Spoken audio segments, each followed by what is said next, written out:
Yes, people. We are back live. We are back live on the Sarcasm City TV YouTube channel for the first live stream of the year, first live stream of 2025. So, again, Happy New Year to everybody. Shouts to everybody who joined the New Year's Eve Sports Q&A as well. I hope everyone had a blessed New Year. If you're hungover, good. That means you enjoyed yourself. So I love to hear all the hangover stories I've been hearing about as well. If you're worse for wear, maybe you chilled out. You know what I'm saying? And that maybe you just chilled out for New Year's. Maybe you was working like myself. But big up to everyone that is indeed locked in. And yeah, 2025, man. You know the content is gonna keep rolling. We are not gonna stop here, man. I'm feeling, in words of King from Yorkshire, man, absolutely sensational. And this is the Manchester United Arsenal podcast. Man United podcast meets the Gunner Talk from the Arsenal podcast, people. Arsenal with an impressive victory. They go second in the league after beating Brentford. So salute to Arsenal on that. Like, Arsenal, I thought, played very, very well. And you just got to respect it. You do have to respect it. In regards to Manchester United, that's the only thing non-sensational in regards to how I'm feeling. I even want to talk about Manchester United at this moment in time. But 4 defeats in a row. January is now here, so you know the rumor mill is going to go mental. The rumor mill goes mental when Manchester United are doing okay. So, because with Manchester United doing this poorly, all types of report, whether it's about Amorim, whether it's Rashford, whether it's other players leaving, players coming in, whatever the case may be. But run up the likes, though. Whether you're watching this live right now or watching this back, hit the like button on the video. So important you do that. Make sure you share this out across all the socials as well. And on top of those 2 things, make sure you subscribe to the channel Sarcasm City TV as well. And what a way to start the show. Tony's not here, but I've got one of the regulars in regards to TJ in the building and special guest Don C in the building as well. What you man telling me? What's good? Yeah, you know what? I was bummed to hear that Tony wasn't going to be here because he has to answer for some crimes. But we'll address those next week. But we got Don here, which, you know, Don, I was going to run a match reaction, but I literally just got out of bed an hour and a half ago. I watched it. I am so hungover that I feel like I'm vibrating right now. So I'm glad we got Don C to help with the energy because I'm going to need it. But yeah, thrilled with the result today, and we're gonna get into it. And big up Flawless, big up Don C, big up the chat. Happy New Year, guys! Another year, more work to do. Let's get it.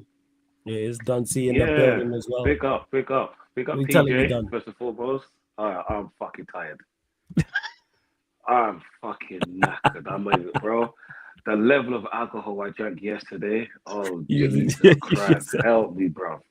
Yeah, do you know how hard it was just even to wake up today or even stay awake to watch the Arsenal match? But you know what? We got to do what we got to do, yeah? And to be honest, because they won, all right, it kind of put a smile on my face, just a little one, all right?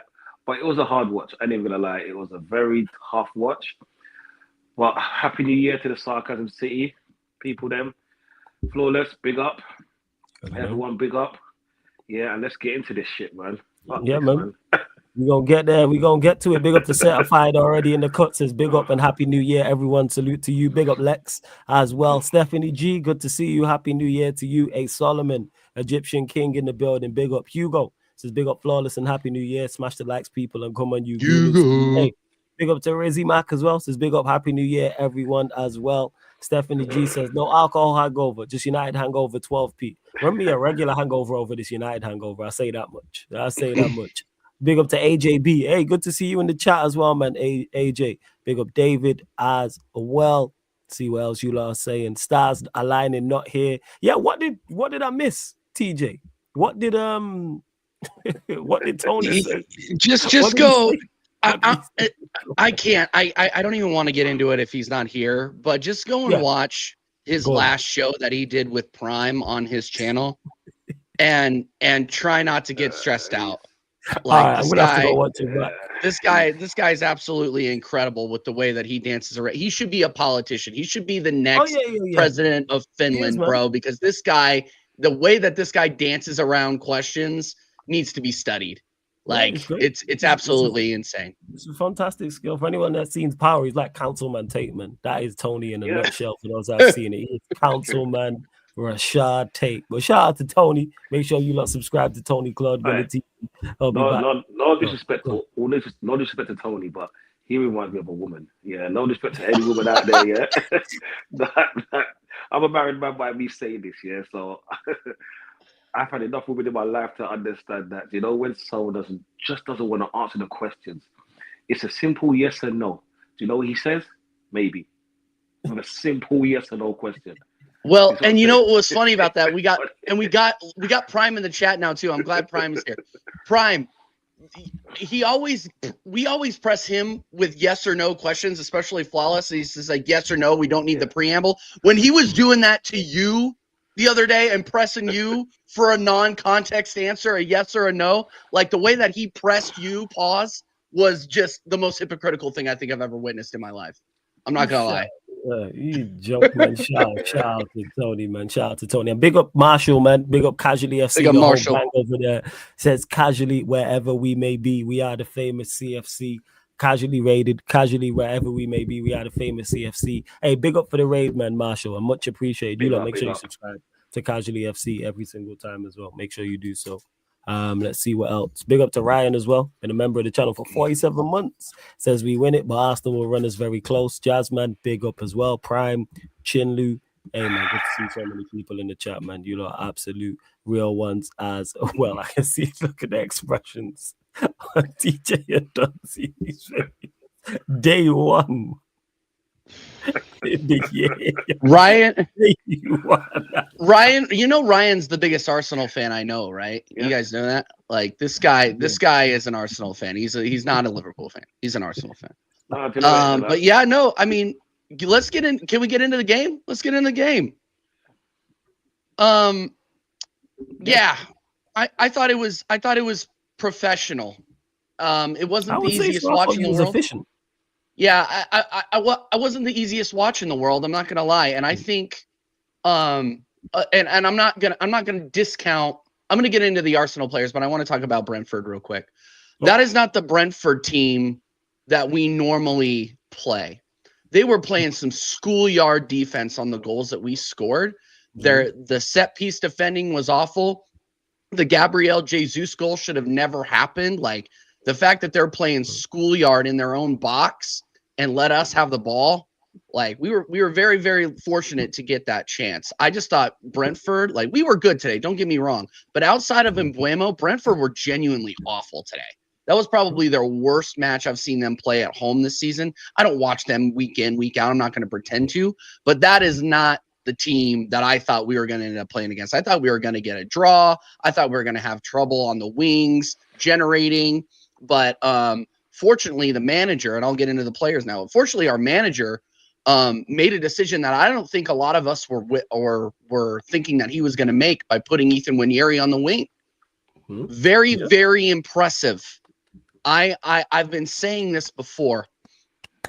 We need wingers that will take on their man, and run out, just run at defenders, and that is what he did today. Was he the best player on the pitch? No.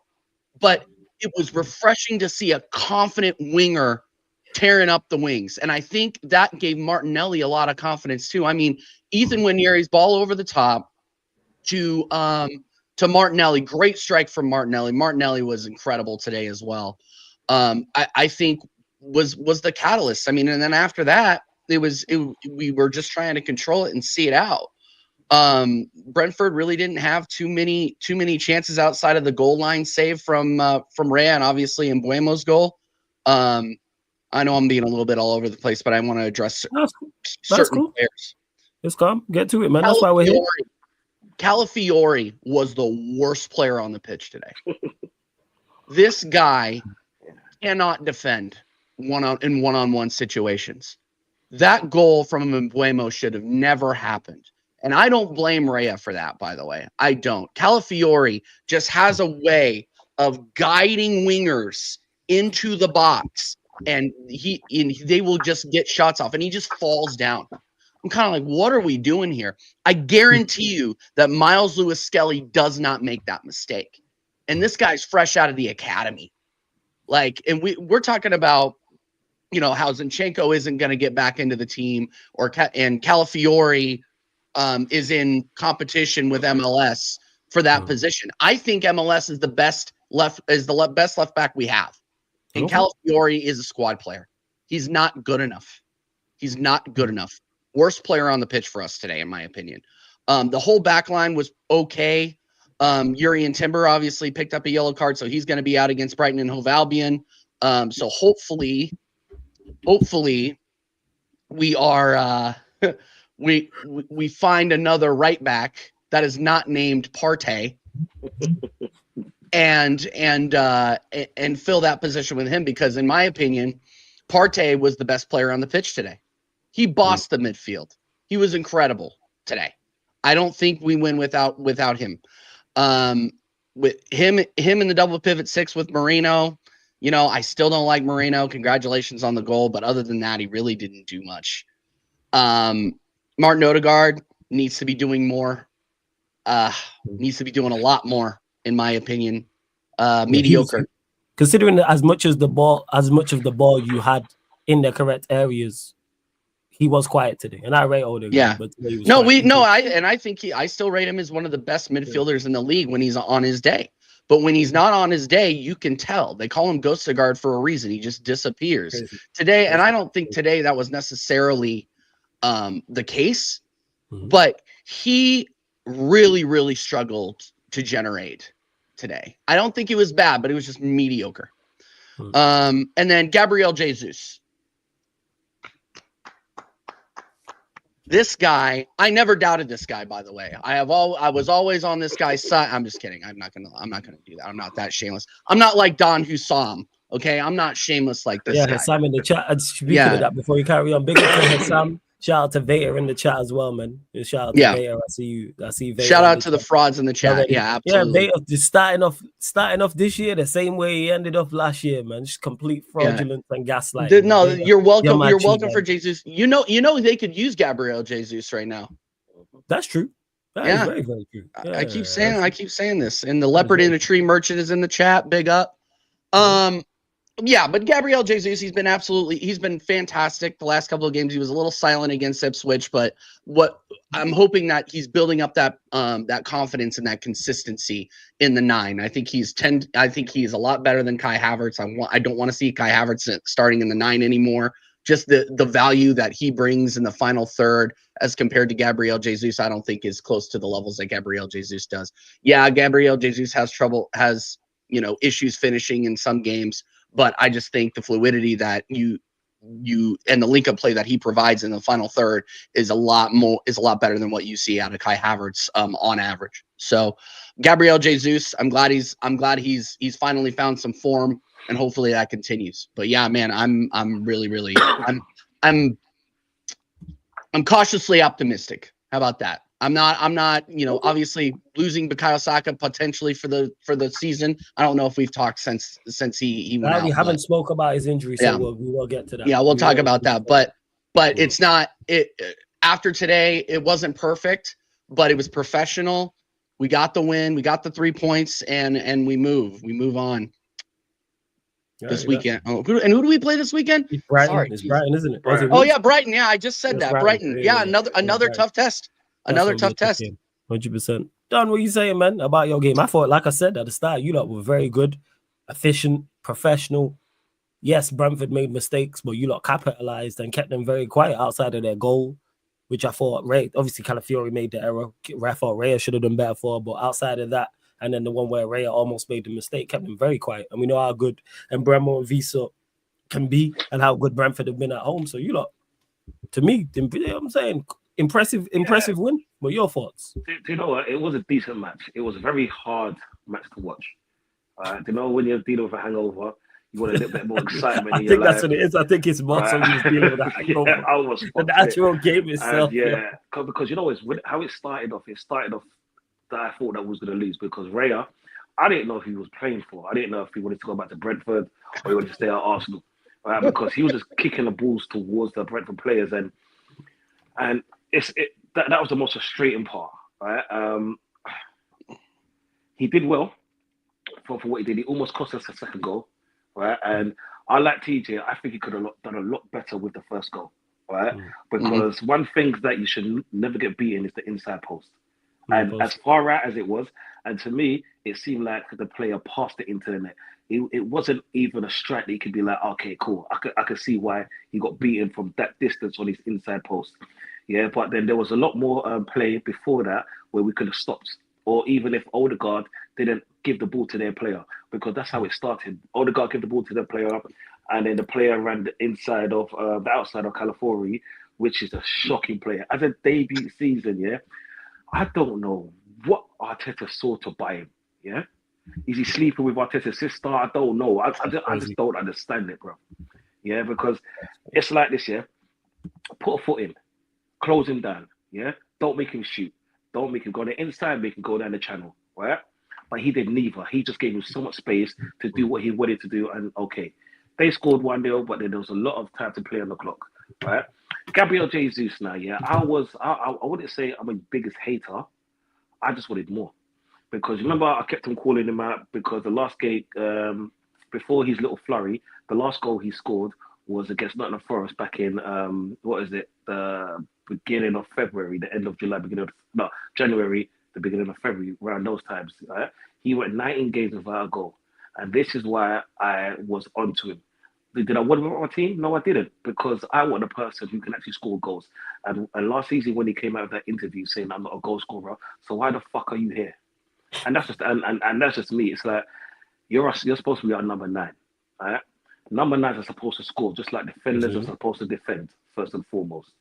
That's what I say. But I'll never be unhappy when he does score because he's doing my team justice. Yeah, as Tony would say. Because that is the justice. Because you get paid to fucking score goals, or at least put in a performance so you can get assists. Even if you would have do that Firmino role back in 3 seasons ago for Liverpool, drag players out so your wingers could do their thing. But he was doing neither. All he was doing was being between the levels of Richarlison and Anthony. Yeah, and they are fucking shit. Yeah, so. The last few games, I'm happy for him, yeah, because you know Jesus, he got with a Christmas spirit, he's born again, you know what I'm saying, and he scored his goals, and to get a goal today, I'm really happy for him, yeah, and I hope they can score many goals, yeah, so we can actually win something, so you can stop with that fucking countdown, you prick, right? Yeah, with Martinelli, I think he had a piss poor game, to be honest. I think he was good. I don't think he was good at all. Yeah, maybe because I really do not like him. I really do not like him. Yeah, because you see football nowadays, it's about eye test, but more stats. Right? On the eye, he doesn't beat a player. And yeah, he just came into the team. He was taking on players left, right, and centre. Okay, he wasn't, and yeah, he wasn't great today, but he hasn't played as many games as Martinelli. He's not as experienced as Martinelli, but yet he's willing to take on his players. He's willing to try new things, put the ball in. Yeah, I've seen Martinelli try to put crosses in and can't even beat the first man's leg. All right? This is why I don't like him. Okay, he scored a goal, which was, do you know what? Yeah, technique-wise, brilliant. Yeah, was brilliant. But when you haven't got a defender around you to try and intercept the ball, it's a lot easier for you to get a shot away. Yeah, this is why when you see him score, you never see him score a banger. You never see him score like he's gonna go past at least one player, go round and score. That's what I'm saying. He like today's goal was decent. Yeah, and I wasn't gonna go in on him too much just because you know what? Yeah, we won the game. All right, and we're climbing the table slowly but surely. Yeah, you won a second, man. Yeah, but it's my second place again. Like, what are we gonna do? Second place again? Ole. Fuck that. Nah, you can't do that, man. It's bad. It's better than being 4th or 5th where you like what? Hey, try 14. You know what I'm saying? Yeah, definitely better than 14. Try 14. No, it's cold down there. It's cold down there. It's like you're living in Antarctica. Yeah, try 14, man. We got a whole Palace don't beat Chelsea, otherwise it's 15. No. Do you know what it is? I hope Palace beat Chelsea. That's what I'm saying. Hey, Chelsea, you must. Yeah. This is not for different reasons. Chelsea, you must drop points. I don't need. That's what you must do. Otherwise, we are 15th. Yeah, I'm saying otherwise. That's Let's go. I can't wait. Yeah, 15. I'll drop it as well. I caught up the clip and all that. But we move. Go on. Carry on. Yeah, and with Marina's goal, I'm not 100% sold on him. But did you know what? Yeah, he keeps on coming up with the numbers. But I'm just still not sold on him. It's like I don't know where Arsenal's gonna play him. Yeah, because he can't do the Saka role. He's not that good. He's physically not strong. His pass is not great. Yeah, but he does come up with 1 or 2 goals. And because it's his first season, I'm not gonna go in on him as much just because with Calafiori has made a lot of mistakes for them to score goals. And with Moreno, he hasn't been he hasn't been great, but it hasn't been that bad. For me, he's been like a 5.5 so far. Yeah, and I could deal with that. As a first season, I could deal with that. With Partey, do you know what? We're going to miss him when he goes. Because I think he's going to go this season, and we're really going to miss him because we haven't got a player near enough like him. Yeah, Jorginho's good to set the tempo of play, but it's like Partey's like press resistant. The way he moves the ball around, the way he puts his body in, like the way he anticipates play. Like when he's on his form, man, I swear he's unstoppable, man. He's a brilliant player, and when he does leave, I think at the end of the season, we need to do something. We can't rely on someone like the Beast or Declan Rice because unfortunately they're not Partey. I can't believe that nickname stuck. Yeah, good old spaghetti legs. The Beast Moreno, man. Yeah. I can't believe that. I can't believe that. The Beast. I've said many people mention it, man. Like the Beast Moreno, Beast, man. The Beast Moreno. Hashtag Tony we trust, man. Let's go. You know what I'm saying? Shout out Tony, man. The Justice himself, like Mr. Justice himself. But I'm so happy that Havertz went playing today, and like him and Zinchenko, they made my blood boil. It's like when Zinchenko came on in the 90+ minute, like I just wanted to fucking switch off and say, do you know what? I need to go back to sleep. You know what I'm saying? Players like that, they don't deserve to be at Arsenal because they're just not that good at all. With Havertz, I could have him on the bench. With Zinchenko, I do not want him near. Yeah, anytime watching them, you're like, yo, don't bring on Zinchenko. You might be falling up, and you're like, yeah, don't bring on Zinchenko. Do you know if Zinchenko wants to be a part of the team, give him Gunnosaurus' suit. Yeah, make him roll around and say hello to the kids, sign a few signatures and all of that. You know what I'm saying? Be a part of the hype that way. Like, don't come near my team, man, because he is just awful. He is. I just send him back to Man City.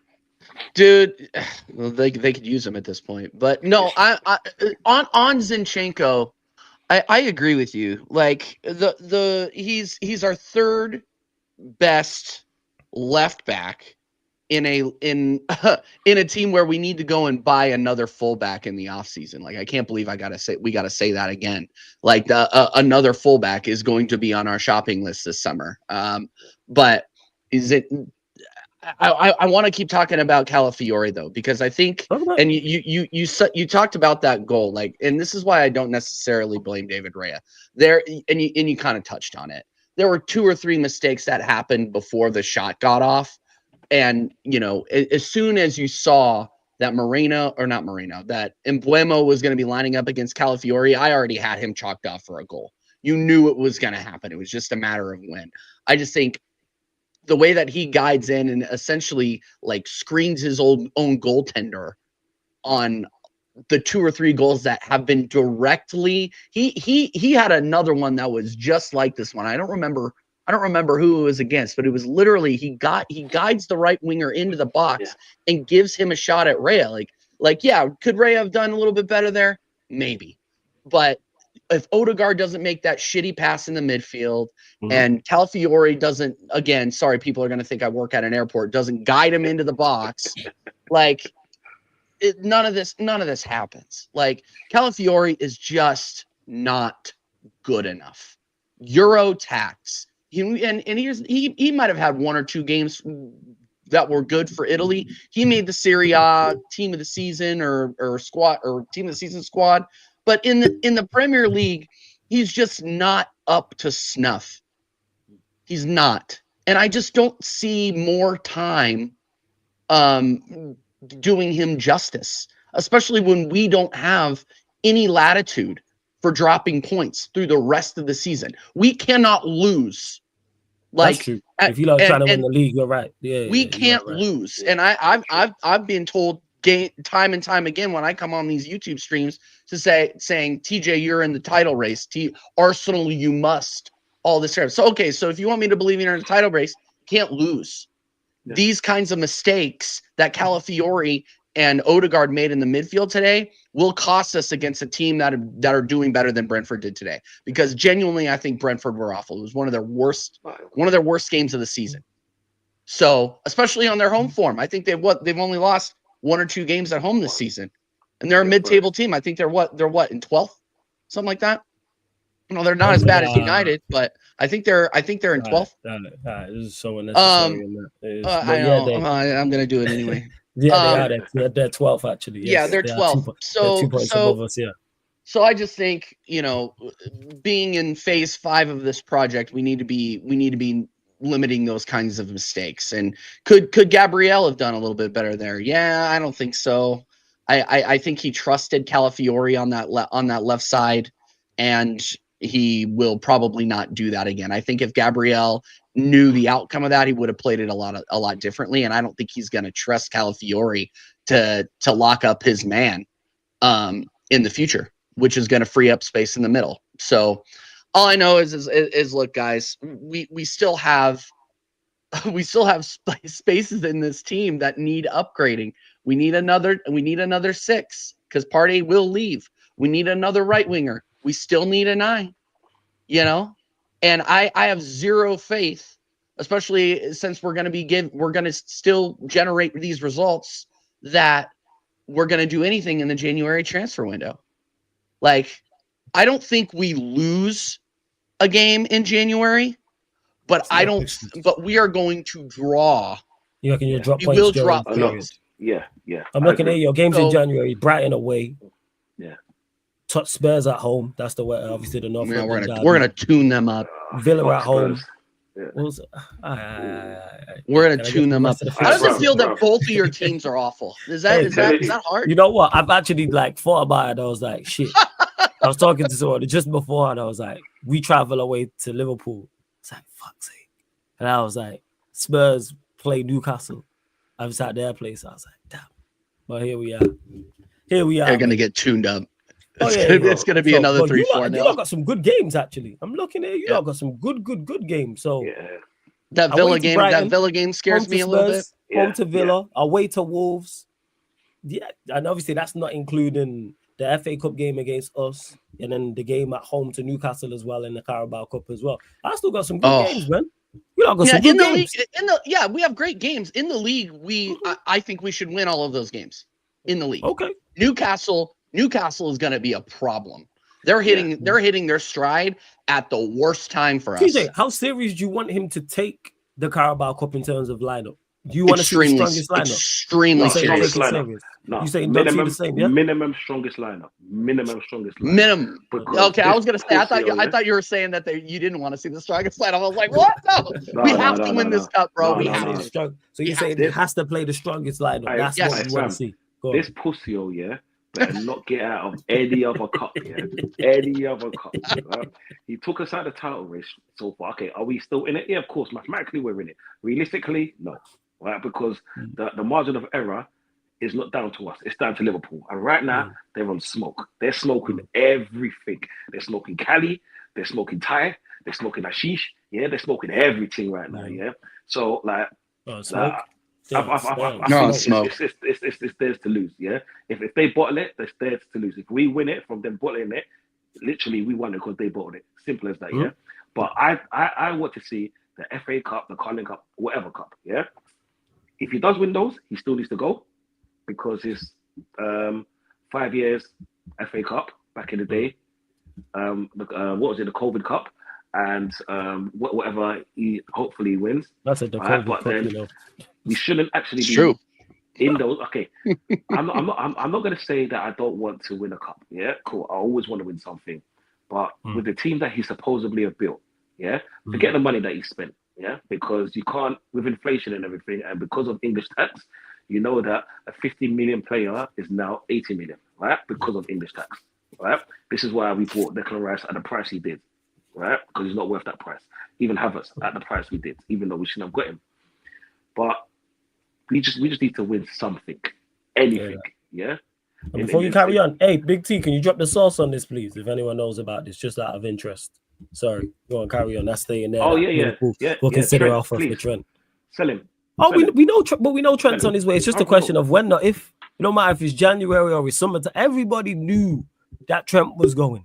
Yeah, everyone knew it. Yep, there was no doubt about it. Van Dijk, and Salah have said for the longest, I think those two will stay. But Trent, he was always in. As soon as Real Madrid come sniffing around, it's like, what am I staying here for? Carvajal's like 35. Like, why would I not go to Real Madrid if I'm Trent? How do you know? And if you fail there, someone else gonna pick you up because you're Trent. If it's Liverpool or elsewhere. But sorry, Dante, go on, carry on. Yeah, no. I just want us to win anything, bro. Yeah, right now, anything could do. Like even like for me, the Carling Cup is like, you know, when the laps going into Arabia, you get that big thing, you just want to go with something. Yeah, that's what that reminds me. The way that analogy is used all the time, yo.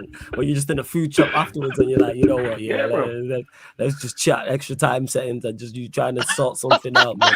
Again, man. You're just trying to find something quick. Bro, find anything, yeah. I hear that. Because nah, you know, it's right now, Arsenal's been starving, right? And to shut you motherfuckers up here, we need to win something. Facts. Hey, that's not our fault. Blame Arteta, man. You know what I'm saying? No, I am blaming Arteta. I am blaming Arteta because it's just the wrong decisions. Because he's supposed to be our commander-in-chief, yeah? So command and be a chief. Yeah? Don't be an idiot. You know what I'm saying? Right? Like, you got when you're buying players like Calafiori, yeah? Off what? We've seen, remember I said to you a long time ago, yeah? We've seen these signings happen from years ago when we got a Sharpen. We saw him in €1. We thought, oh yeah, he got in the team of the year. Let's buy him. And apart from that 4-4, he didn't really do much for us. And Calafiori, as a debut season, has done so poor. What's the point of us getting him? Yeah, and if he's a centre back, then fucking play him as a centre back. That's what Steve was saying. Steve was saying he thinks he's a centre back. That's what it is. That's why you're not seeing the best of him. Obviously, I haven't watched Calafiori before he got here to state. Okay, yeah, but then, you see, as a defender, if you're a defender, you've got a defensive mind, right? Your first and foremost thing is to defend, right? If you can't defend those balls coming in, then what the fuck are you? You know what I'm saying? Because therefore, you're not a centre back then, right? You're just there to make up the players. It's like, you know, when you're playing football in the park and you just get a random person just so you can have 11 aside. Yeah, like just to make up. You're saying he's just making up the numbers, damn. It's just making up numbers, bro. Yeah, he's stealing wages, and that's down to Arteta as well, because I heard that he's been okay in the signings. So well, and that's the only reason, and I think that's the only reason why he's starting over MLS is because he has there has to be something in his contract to say, hey, I'm going to get X amount of games or X amount of time on form. You know, I'm not an expert, but I'm on form. Miles Lewis-Skelly has been miles, no pun intended, ahead of Calafiori. Nice point. Miles ahead. I mean, I test statistically the whole 9 yards. He's been fantastic, but he'll keep trying to shoehorn Calafiori in. He'll keep trying to shoehorn Kai Havertz in. The only reason Kai Havertz wasn't in today was because he was sick. That's it. And I guarantee you, when he's well again, when we go up against Brighton or the next match after that, he will shoehorn Havertz into that midfield. And then here we go again. And look, it doesn't generate enough. It's not good enough. I mean, and we're talking about the midfield. I mean, Marino, I'm starting to call him the Spanish paperweight. Like he holds the midfield down, but he doesn't really do much other than that. Yeah, he's gotten 2 set piece goals. Cool. He was able to be in the right place at the right time a couple of times. But other than that, he's been pretty just mediocre.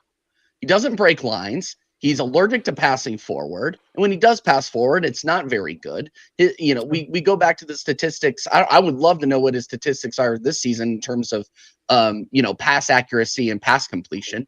Because I really don't think it's any better than what we saw at Sociedad or what we saw in his limited time playing for Spain in the Euros. I just really, especially like prime example, and we didn't talk about this. Our game against Ipswich Town, like, what are we doing? That was one of the most unmotivated Ipswich teams I've seen, and Ipswich didn't come to the Emirates to try to win. They were coming to steal a point and leave. Like, it was a disaster class performance, and we could only put 1-0. We could only put 1-0 against them, and then we take off an attacking midfielder, put on Moreno, and that's it. We're done. We're done. We down tools. We're gonna lock up a 1-0 lead against Ipswich at home. At home, Ed Sheeran FC. We are locking the doors in the 71st minute. Yeah. Like, what are we doing? What are we doing here? Especially if, again, I'm going to go back to the expectations of this club at the beginning of the season. We are expecting you to bring home the Premier League for us, the first one in over 20 years. Yeah. And you are downing tools when you are going to need goal difference over Liverpool. You're taking your ball and you're going home 1-0. Like, come on, man. And Ipswich were awful. Yeah. They're going to be down in the championship again. We need to be taking advantage and building confidence against these clubs. Yes, I do understand that you're not going to have your best game in, game out. But this is the standards of this fucking club. We need to be beating these teams, putting them through the sword. And we're not doing it. We're not doing it. I thought would be more beat after the victory and that, but I hear you. No. I mean, it's shape of UFC. I like that. Perfect FC. We can go on and go on and on and on. Big up Chinlu. No, and look, don't get me wrong. I'm satisfied with the win today, and maybe it's just I'm hungover, so I'm not really feeling all that optimistic. But the proof is in the pudding, as our guy Tony would say. Like, let's start getting some consistency. Until we start getting consistency, that we party to what we saw at the beginning of the year of 2024 and 2025, I'm going to continue to say like this because Liverpool aren't going to drop points. And we can't fully trust this manager to play the best sides against cups against Premier League level opposition to actually get us a trophy in the cabinet. Like, that's the first thing, Don, you asked us, Flawless, is, do you think he's going to take it seriously? It's like the fact that we still need to be having this conversation tells you all you need to know, and is why I'm not feeling 100% confident about it. There are still massive holes in this team, mentality-wise and player-wise. So, you see, for me, when you see us play against a team like Ipswich, and I swear Ipswich beat Chelsea the other day. Yeah, they did. Yeah, they did. Yeah. At home. Big up Ipswich. Great performance. Chelsea, yeah. But with us, we have so much trouble breaking down low blocks. Right? Once we get that sorted out, that's half of the teams that we play, our jobs will be done with. Yeah. And TJ, towards your question, towards what you said before about at the beginning of the season, we should be going for the league. Yeah, you should have known that we're gonna win this league. Yeah, when we bought fucking Sterling. When we loaned Sterling, yeah, you said that we need to go toe to toe with Liverpool and Man City with goals. Fair enough. What's happening with Man City? No one in this world could have predicted. No one. Yeah, I don't care who you think you are. No one in this world could have predicted. But let's say we got Sterling. How many goals realistically do you think we're going to get with him? Yeah. First and foremost, he needs to be playing. And when he does play, he's so piss poor. Yeah. I said he was going to get 5 league goals. I said he was going to get 5 league goals. When has he got so far? Just the one. One. Yeah. Yeah, just the one. Yeah? You can still get 5. Still get 5. Bro, I've got more faith in David Raya scoring more goals than him. I don't think Arteta has him in the plans for the rest of the season. I don't reckon it's one of them. He plays him because he has to, like injuries and suspensions, and that's why he's out. And Raheem the Dream. You haven't seen the best of me yet. Is pissed. I'm like, well, your performances have been pissed poor. Like, what did you expect? What do you expect when a 17-year-old makes his first Premier League start and performs better than you have against Premier League level competition? The only time you've seen Raheem Sterling come out was against our League One opponents that we played in the Carabao Cup. Other than that, he bags a brace against Bolton? And everybody, oh yeah, no, he's back. Raheem, the dream's alive. What are you talking about? This guy's awful. He completely loses his mind when he gets into the box with the ball. Like, he doesn't know what to do with it. He spends way too much time on the ball. He tries to do way too much, where you're just like, dude, just fucking hit it. Hit it. And you would have 5 league goals at this point.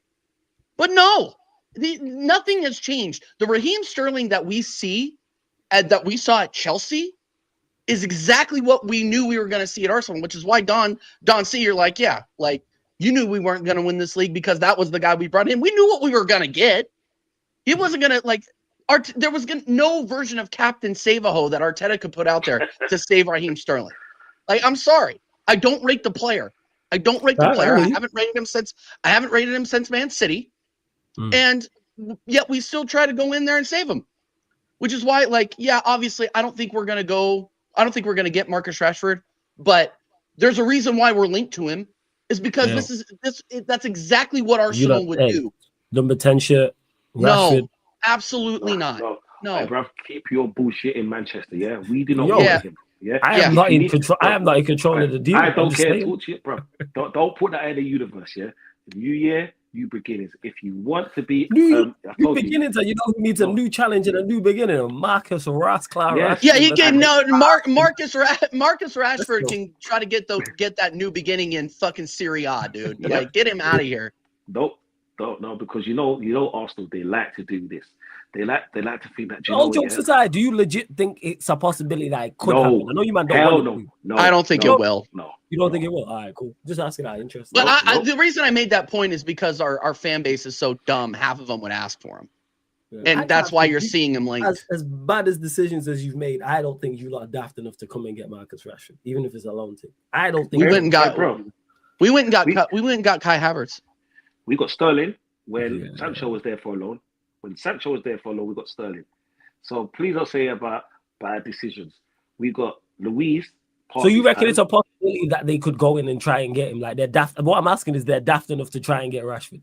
Not like I know you lot don't want to talk about the board. Bro, the list goes on. Bro. We've been a saver. Bro, we've been saver. What's one more? Will he pay half his wages? There you go. Get him for free. No, not half his wages. 70-30. We'll play 70% then. 75. We don't need him. We don't need any more vibes. We don't need no more negative attention. Keep that shit in Manchester. Keep him with your leaking roof, yeah, your leaking commentary boxes, yeah, and your leaking press conferences. Just keep him there, yeah. Just keep him there, yeah. That's one more thing to add to. Can we Manchester shit? Can we talk about Manchester United? That's why we're here. Before you do that, we'll get your thoughts on it. Hey, you lot, run up the likes. There's over 60 people in there, only at 48 likes. Let's get up to 60 likes. Like check 1212. Like check 1212. Make sure you hit the subscribe button on the channel, and make sure you subscribe to TJ's channel, TJ Warren TV. The link is in the title. Click the link in the title. Opens up a new tab, and then that way you can subscribe. So do that right now. Yeah, go on, TJ. What do you want to? I don't know if you got any questions or you want to talk. No, I want to get your thoughts on a couple of things, because I've been off work, so I did actually catch the Newcastle debacle. Yeah, Arsenal take Rashford on 200K, half his wages, and pay us around 40 million. Then wake up and go get a new pair of shorts, dude. Like, that's never gonna happen. So are you embarrassed yet? Like, how embarrassed are you? Because the PR disaster that we just see, like, there's a new disaster every month with you guys, almost. Sometimes every week. You got Sir Jim going out there canceling charities, lowering employees' wages, canceling Christmas bonuses, like, giving them tickets to, or coupons to the Jelly of the Month Club. Shout out Christmas Vacation. You know what I mean? Like, I want to see where you're at, Flawless, because there's and the first thing I want to talk about is your leadership. I want to talk about Ineos. I want to talk about where you're at with them. The same. The proof with Ineos. Sorry, I didn't mean to cut you off. No. The reason I'm asking is because from what I can see, is you have Ratcliffe, who has a multi-club ownership model, and he has systematically run those clubs into the ground. And he is now doing that to one of the most storied clubs in world football. And I don't see anybody in the fan base really calling them to the carpet. I mean, obviously you got Saeed, you got Staffy, to a point where, you know, they're calling him out. Yeah, you're gonna like some Nuruddin, yeah, all these guys. But where's the rest of the fan base at this point? You got leaky Old Trafford.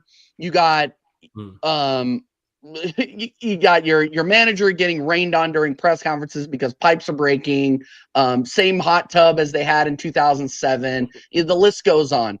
And then you have him cost cutting and eliminating a charity that helps out players that played for you in the 60s, 70s, 80s when they didn't have that, you know, when they didn't get the monetary advantages, or, you know, the money in football isn't as big as it is now. And now you're taking that away from your legends. Like, is there a breaking point for the fan base as a whole? I don't think there's a breaking point for the fan base as a whole, because the fan base, not all the fan base, but the fan base as a whole are idiots. That's one thing I've known. So it's like there's no breaking point. We could get, if let's say we did get relegated, you'd still have fans, whether it was on platforms like this, or whether it's in the chats, or whether it's on social medias or whatever, still telling you all these players are world class, all these players are top class, etc., etc. There's no breaking point. See, Ten Hag is a prime example. Oli was that. Ten Hag was that. The players who have left, who weren't good enough, they was that. Players who are still here who are not good enough. All the evidence is staring fans in the face about whether it's a manager, or managers, I should say, or players, and they will still defend them. So I don't think there's breaking point. In regards to me with Ineos, I didn't like them from the jump anyway. I was 100% sale only. And the fact that they was willing to do a deal with the Glazers from the jump, or off rip, I didn't like them. Off rip. Yeah. They've ran, the Glazers have ran. That is the one thing, no pun intended, that United fans are united on, is we can't stand the Glazers. That is the sole thing that Manchester United fans, no matter where you are, where you're from, how old you are, you despise the Glazers, and they went and did a deal with them. And what it is with fans not wanting to call them out, because fans drank the Kool-Aid on it. That's why. Fans drank the Kool-Aid, and a lot of people don't want to turn around and go, hey, they was wrong. I'll say stuff. And if I give an opinion and guess what, it's wrong, I'll go, I called this wrong. And I have no issue with that when people ask me, but a lot of people, a lot of fans just in general don't want to turn around and say, hey, I called this wrong with Ineos. Yeah, exactly. All the things pointed to them doing terribly. Everything. Even you mentioned the previous clubs they have. So they hadn't done well previously, which I didn't take into consideration. It was them doing the deal with the Glazers. Then the whole Ten Hag situation. Those two things alone made me go, all right, you're not it. In regards to the cost cutting, I take that with a pinch of salt. One, because I don't exactly know what's going on. Secondly, Saeed mentioned this on his show that one of the reports that came out actually happened in the summertime, but it's only coming out now. And this happens when performances are poor on the pitch, everything is worth off the pitch. So when it comes to the off the field stuff, into them cost cutting, I don't really know what's going on. So them, like the stewards, for example, like I think they cut the steward. They people lose jobs all the time, unfortunately. I don't wish it on anyone, but the steward situation, you mentioned the charities for the former players. These are things I don't know the inner workings of. How long's that charity been about? Was this done before them? Was this done because of them? What were the reasons why? I think a lot of it is just extra bullshit and people mentioning these things knowing it will get clicks. Because Manchester United are so bad on the pitch, anything negative off the pitch is going to get mentioned.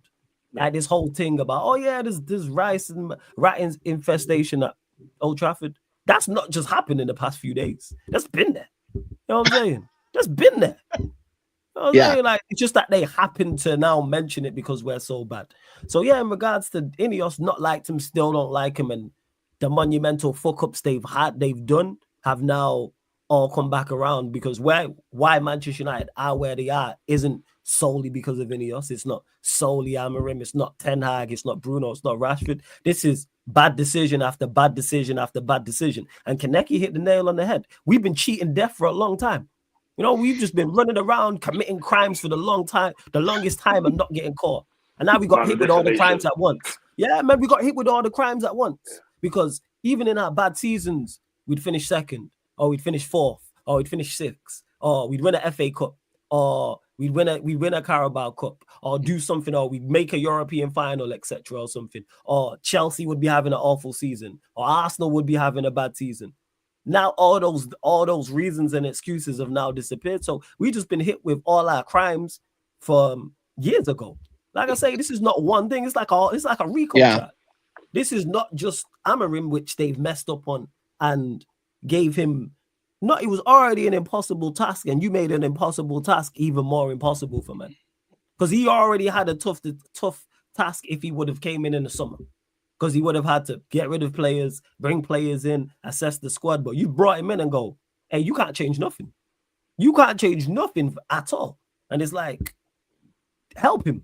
You know what I'm saying? But hey, that's just what it is. And it's just bad decisions after, even before any else. This ain't solely on them. This stems from the Glazers. All the monumental fuck-ups we've had have all just fell, and now it's dominoes, and this is now where we are. So this is why I don't blame one person. I don't blame one group. This is multiple people. Obviously, Glazers at the helm, but any else are culpable as well. I hold them most because this season was salvageable. And you mentioned about the Newcastle game as well. Worst defeat under Amorim. It was embarrassing. Because you know why? Because the scoreline result, it don't look too bad. If you look at it, stats, and you look at the scoreline, it don't look too bad. The players gave up. That's what happened in that game. The players get cowards.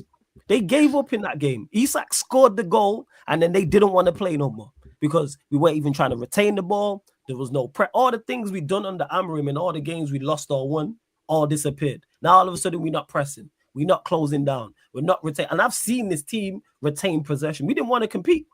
They gave up. They went into survival mode. Like second half was a little bit better, but yeah, cowards. It was disgusting what I was watching. Flawless. No, go ahead, Don. Sorry.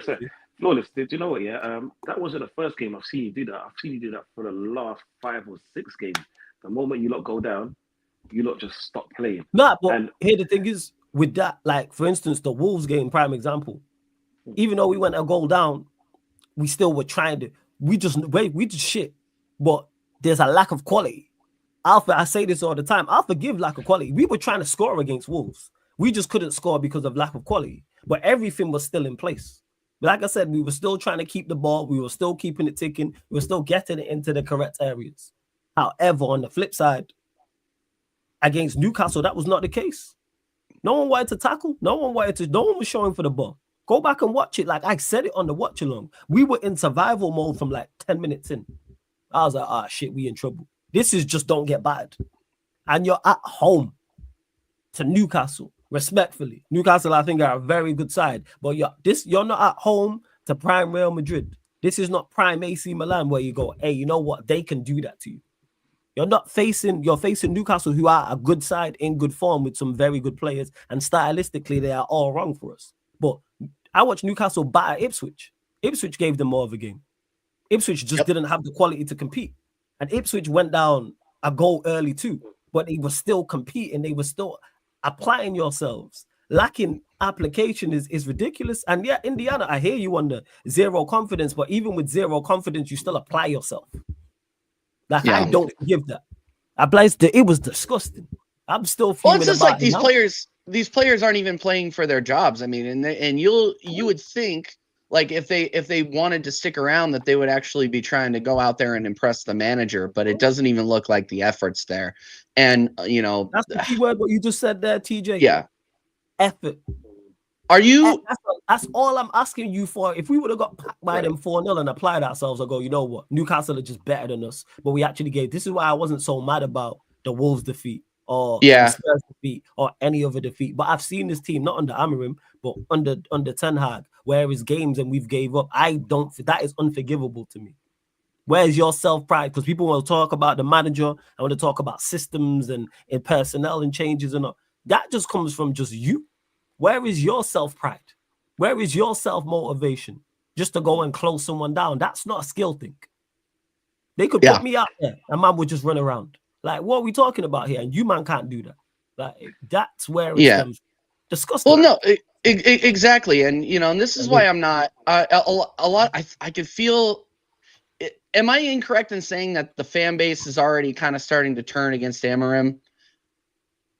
Am I incorrect in saying that? Because and look, he made some bad decisions in that Newcastle game. I'm not going to lie. Putting Xerxes in in the 10 and then yanking him that you don't do a kid any favors if you're trying to build confidence that way. I thought that was absolutely embarrassing, and I would be embarrassed to be a Man United fan that booed that kid off the pitch. Like, go fuck yourself. That was shameful. Anyway, but all I'm going to say is, in regards to the people, sorry to cut you off, you booed. Go ahead. Outrageous. Should have never booed like any player. And I say that whether I rate a player or not, I've been to ample games. I never boo a Manchester United player. Criticize afterwards, yes. Talk criticize before, yes. Say I don't rate them, yes. But Xerxes, the crowd was on his back. Had to. Not only was Xerxes playing bad, the crowd was on his back. Had to take it. He couldn't talk about 11.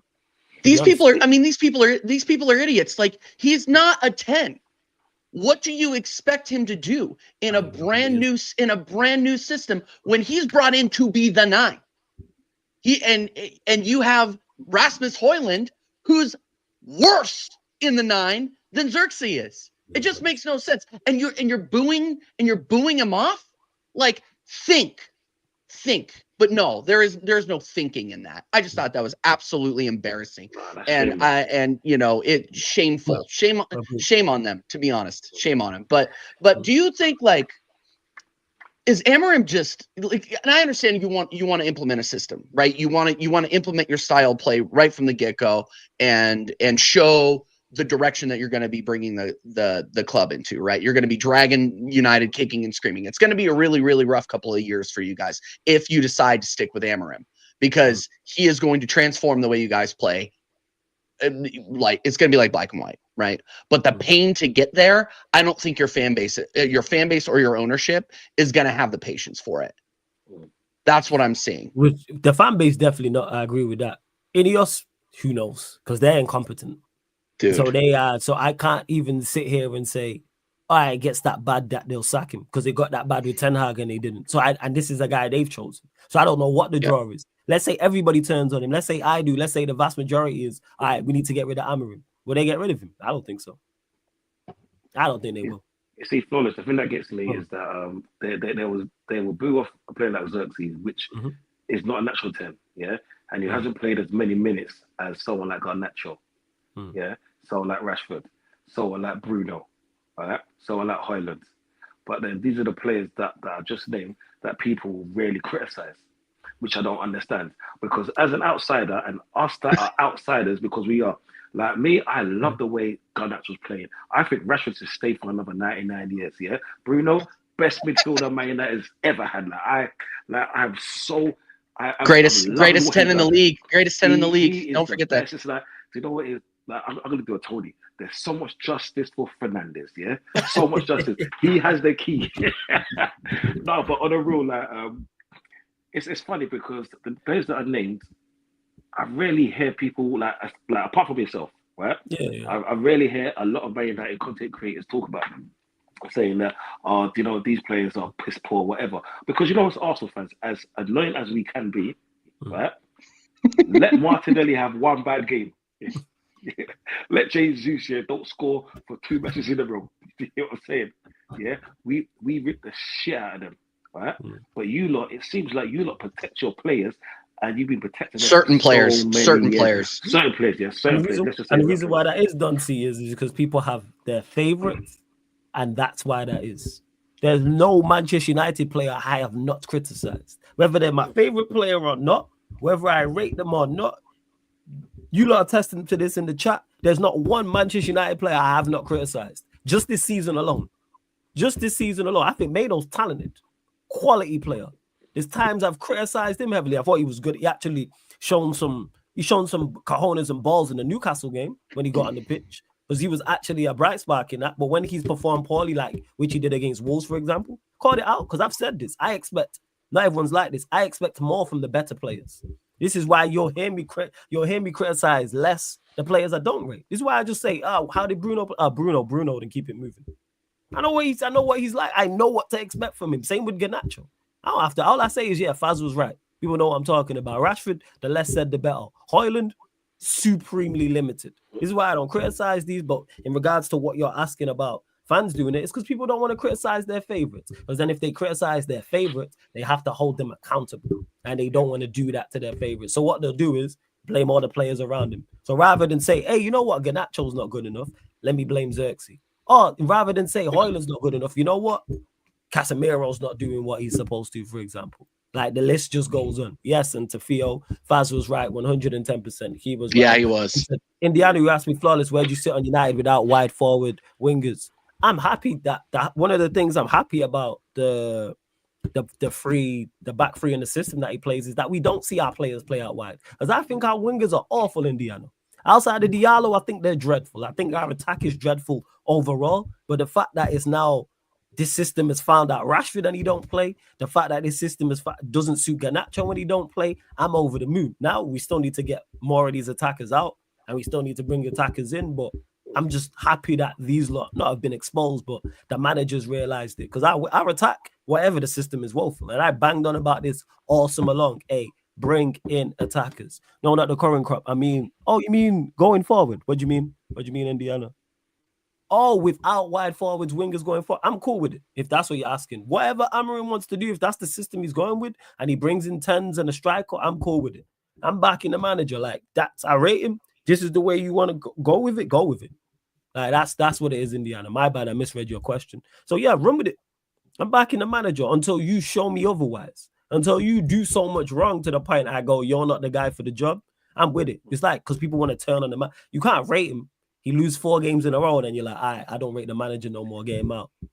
And he spent no. It's none of his guys, and he spent no. Now, if he had spent money and we was performing like this, I'd hear it. If he had brought in 4 or 5 of his players and spent 200 million in the summer, I'd hear the criticism much more to an extent. Has he made errors? Of course, I've criticized him. Match reactions have criticized him. Previews have criticized him. Players need to be dropped. However, he's done much more good than bad in regards to his decision making. A lot of the time we've lost games, individual mistakes, losing players from set pieces.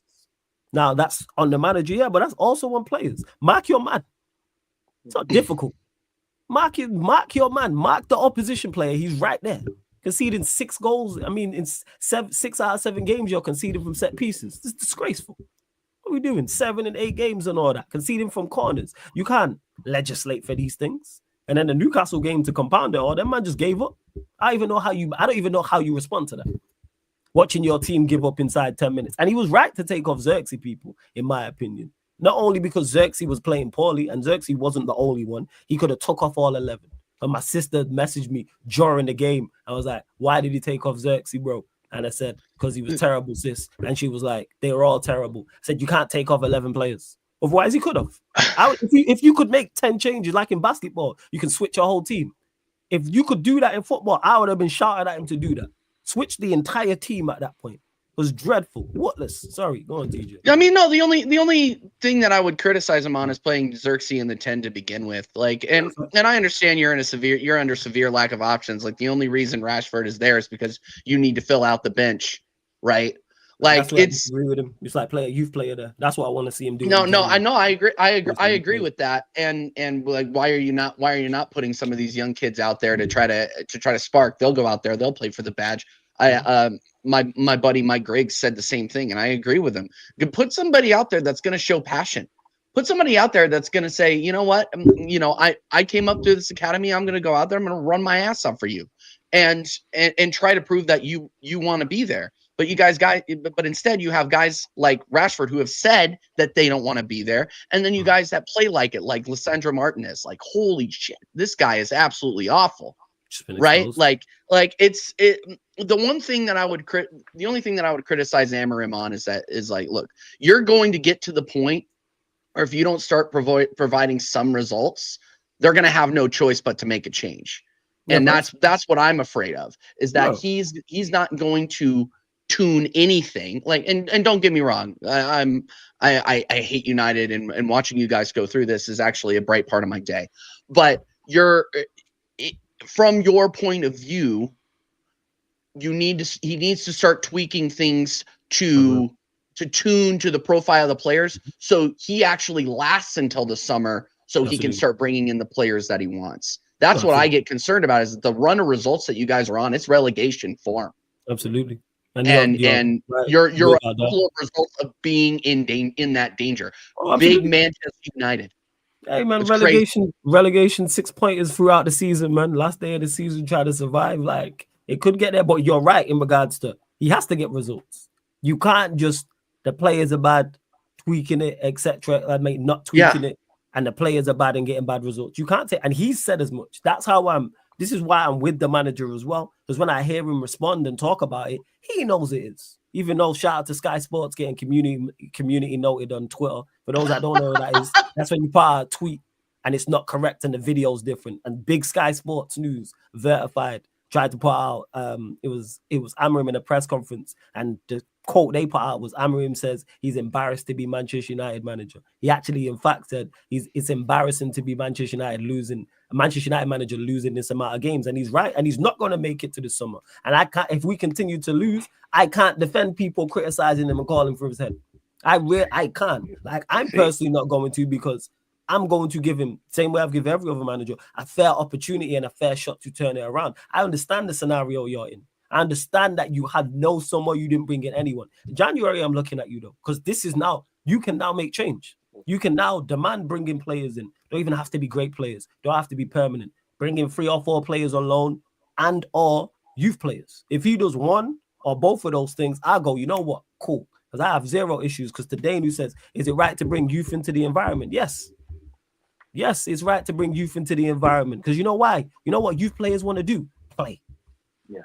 You're a youth player. You are jumping. You think Manchester United youth players don't want to play in the first team? Of course they do. Find me a youth player, to anyone who knows, because I know youth players in the academies and things of this nature. They want to play. They don't care if the team's in 20th or 1st. Of course you want to play.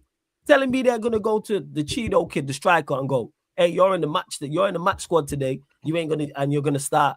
Do you want to start? Is he going to say? Of course he's not going to say no. Like, don't play him at Anfield. That's stupid. But after that, play him. Because to me, you have nothing to lose. Collier was on the bench against Newcastle. Play him. There's nothing to, and if it goes horrendous, you can turn it, you can take him off after 10 minutes if you want, 15 minutes, 20 minutes, etc., etc. You can take, like, that's where I'm at with it. So would you, and 2 things youth players will do is 1, listen to instructions, and 2, apply themselves. There'll be no lack of effort. Youth players are never going to chuck in the towel. Never. But hey, it's flawless. Yeah, I've got to echo what TJ said, because TJ hit the nail on the head right there. It's like these Man United supporters, they're gonna turn on Amorim, and which I think is personally wrong. Right now, it's wrong. It's 100% wrong. He's in survival mode. Yeah, and I understand why, because he's lost too many games in such a short space. Yeah, and you can't actually blame him when you've had trash players throughout. And these players. I think this would have happened under Ten Hag, but because Ten Hag is not here, it goes to the next person in charge. Right? Yeah, they need to realize that. Okay, let's say today about Man United, we've been talking about Rashford, yeah. And for me, Rashford, I wanted him to do well. Maybe call me a sentimental idiot. Right? He's been in the squad since I think 2006. Yeah, something like that. 2015, yeah, almost 10 years, like 2016. No, not in the squad. I mean, at Manchester United. Oh yeah, he's been at United. Yeah. Long time. If you look at 2006, the players that you had. So even though he wasn't nowhere near the first team because he was a child then, yeah, he was around winners. Yeah, regardless, when he walked through the hallway, the players that used to come and see him play, the Roy Keanes, the Carricks, the Ronaldos, yeah. Throughout, so he's embodied the whole Manchester spirit. He should know what it's like being a Red Devil, yeah. And this is why when I see him playing, when I'm seeing not giving his all, fair enough, you want to leave, then leave, then, innit? Yeah. At least build your stock up to say that, you know what, yeah, this is the club who actually supported me through my tough time. This is the club who actually gave me my opportunities. I'm going to do everything I can to bring them up back to the table to where not even where they're supposed to be, to make them at least not in 14th place. Instead of that, he's saying that I want to leave the club that helped him be the person who he is today. That's what I'm saying. Because let's say if it was a Garnacho or who did you buy, a Xerxes, then cool, fuck off. Because they don't bleed red. Yeah, they're not a manic born and bred. And this is, for me, this is why it's so disappointing seeing someone like him behave how he's been behaving. Yeah. And okay, cool. Is it fair enough for people to talk about him? Yeah, of course it is. He's off the field stuff about going to basketball games. Do you know what? Yeah, that's nonsense. Good or bad in life. that just do what you got to do in it, because it might be a mental health thing. You know what I'm saying? That's your business. You're judged on what you do on the field because that's your fucking job. You know what I'm saying? And then, like I said, a few seasons ago, I wanted him at Arsenal when he was in his purple patch. Yeah. But if you said to me, yeah, and this is me being a football supporter, not Arsenal supporter. If you said to me right now, would I take him if you could take Zinchenko? Yeah, I'd rather the vibes. Yeah, I'd rather the vibes. Take him from which is yours. You don't have to give us Zinchenko. Yeah, just because with Rashford, yeah, he's like a sport child in a grocery store. Yeah, what we call Tesco's and all of that. You tell them no, you can't have a sweet. Yeah, you see them having a tantrum in the middle of the floor because they can't get what they want. That's what he reminds me of. So at least with Zinchenko, yeah, he's gonna say, yeah, let's cuddle up, let's hug, let's dance, let's do something stupid, yeah. But back to the point, it's just so bad seeing Rashford in the decline and behaving how he's behaving. It's kind of disappointing. It's just like if Saka started behaving like that because he was out of form, and that's how I see it. Because them lot, they Saka to us is what Rashford is to you, yeah. And even if you're gonna leave with your head held high, because you never know what foot was like. He can go full circle. He can come back in the next 5 years. You never know. You did get Ronaldo after all. Yeah, because what a treat that worked out as. But hey, that's a whole different conversation. But yeah, with Rashford, and it's like it's okay that it didn't work out, and it's like it's time for him to move, and that's where I like how Amorim's handled that situation, because Rashford's no loss. People will say, oh, like the attack's still bad. The attack was bad with him and has been bad with him for however long. So he is no loss whatsoever to Manchester United. Now, do we still need replacements? Yes, we're still short. We didn't even replace Sancho. So we're short in terms of quantity, also short in terms of quality as well. And it's like people miss out that fact. Rashford's no loss. I like how he handled it. The only thing I disagree on the Rashford thing is putting him back in the squad. Because I think he said, someone correct me if I'm wrong, saying along the lines of, I only put him in the squad because I had no one else. Like, put a youth player there. Like I'm saying, I'm literally saying play youth players at this point. Not away at Liverpool, at Anfield. No, that's suicide. Let these lot go out there and try and rectify that performance against Newcastle. But after that, play youth players. We play you lot in the FA Cup. He has nothing to lose playing youth players in that game. Why? Because you're going to rotate anyway, because you rotated when we was in the Cup against, we played you lot, right? Yeah, was it you lot? Knocked us out of Carabao Cup. No, it was Tottenham. Who was it? Tottenham, that was it. I knew it was a team in North London. Yeah, he rotated in that game. I'm saying. We are not your side bitch, yeah? You not ever get us, like, we are not your side bitch, yeah? Like, I understand we also haven't won anything for the last 4 years, yeah? But Tottenham haven't won anything for the last, 15 years. We are not your side bitch. No, you're not, but I do what's that. It's because we played you lot around the same time. That's why. Because you lot beat us 2-0 just before, correct? Was the game not close? That's why we played you the game before or the game after. It was the game. It was a couple of weeks before. Yeah. And I hear you, Indiana, when you say flawless are youth players who are capable of playing already. They're not capable. The thing I'm saying is whether they're capable or not, it's not so much about the youth players being capable. It's about these players not doing the bare minimum. Once you stop doing the bare minimum, play the youth players. It can do no worse. The youth players can do no worse than this current squad. They can't perform any worse than those players against Newcastle. Because I'll state this. The youth players will come in and at least apply themselves. There will be effort. There will be pride. Just because one, they'll be happy to be playing, and two, there's a point to prove. All right, let me try and get this shirt. Because these lot have been performing so, but we have nothing to do. Worst case scenario, they play and it goes wrong, and we get packed in like we've been losing. Play them. It's not about having players who are good enough, because none of these players are good enough. We've established that. But there's certain things that there's a way to lose football matches. And that Newcastle game was disgusting. Newcastle game was disgusting. I don't know, Dane. I don't watch the youth players. I don't watch the youth team. However, I know we have a youth team. Play the players. Play them. Because they'll go out there and apply themselves. This ain't about, people do not get misunderstood what I'm talking about. I'm not saying they're youth players who are good enough and will be miles better. They will do the bare minimum. That's what I'm saying. They will do the very, very bare minimum. There'll be no lack of effort or application on the youth player's side. And if we lose, I go, you know what, Fairs, we weren't good enough. Bad. That Newcastle, I think people are just bypassing it. That Newcastle game was disgusting. It was shocking. That performance, it was disgusting. And because the second half wasn't as bad, and because we had a couple chances, and because it only stayed 2-0, because if they would have scored 2 more goals, let's say it was 4-0, people will be talking about that game different. That game was our worst game under Amorim, people, in my opinion. Not in terms of result, in terms of performance, it was atrocious. That man gave up. People realize how despicable that is to give up. 10 minutes in at home to Newcastle. Not battered into submission. It's not like they scored 4 or 5 goals. That man gave up. And that man was just like, nah, we ain't interested, you know. Ridiculous. And the thing is, you actually created chances in the game. So imagine you would have applied pressure. Imagine you would have actually attempted to compete. What could have happened? Well, we move. You know what I'm saying? You lot need to run up the likes. Over 90 people in the building. Let's get up to 90 likes. Hit the subscribe button as well. We'll switch back to, obviously, you lot continue to get your questions in. Please keep them United or Arsenal related. Make sure you subscribe to TJ Warren TV. Links in the title. TJ, you mentioned it. Saka's injury. Thoughts? Because it's saying, what, 3 months? It's going to be longer than that. I was saying it's longer than 3 months. Okay. Yeah. We got to think about this. When you have a tear in your hamstring, there's a couple of things that happen. One, you can't rush that back.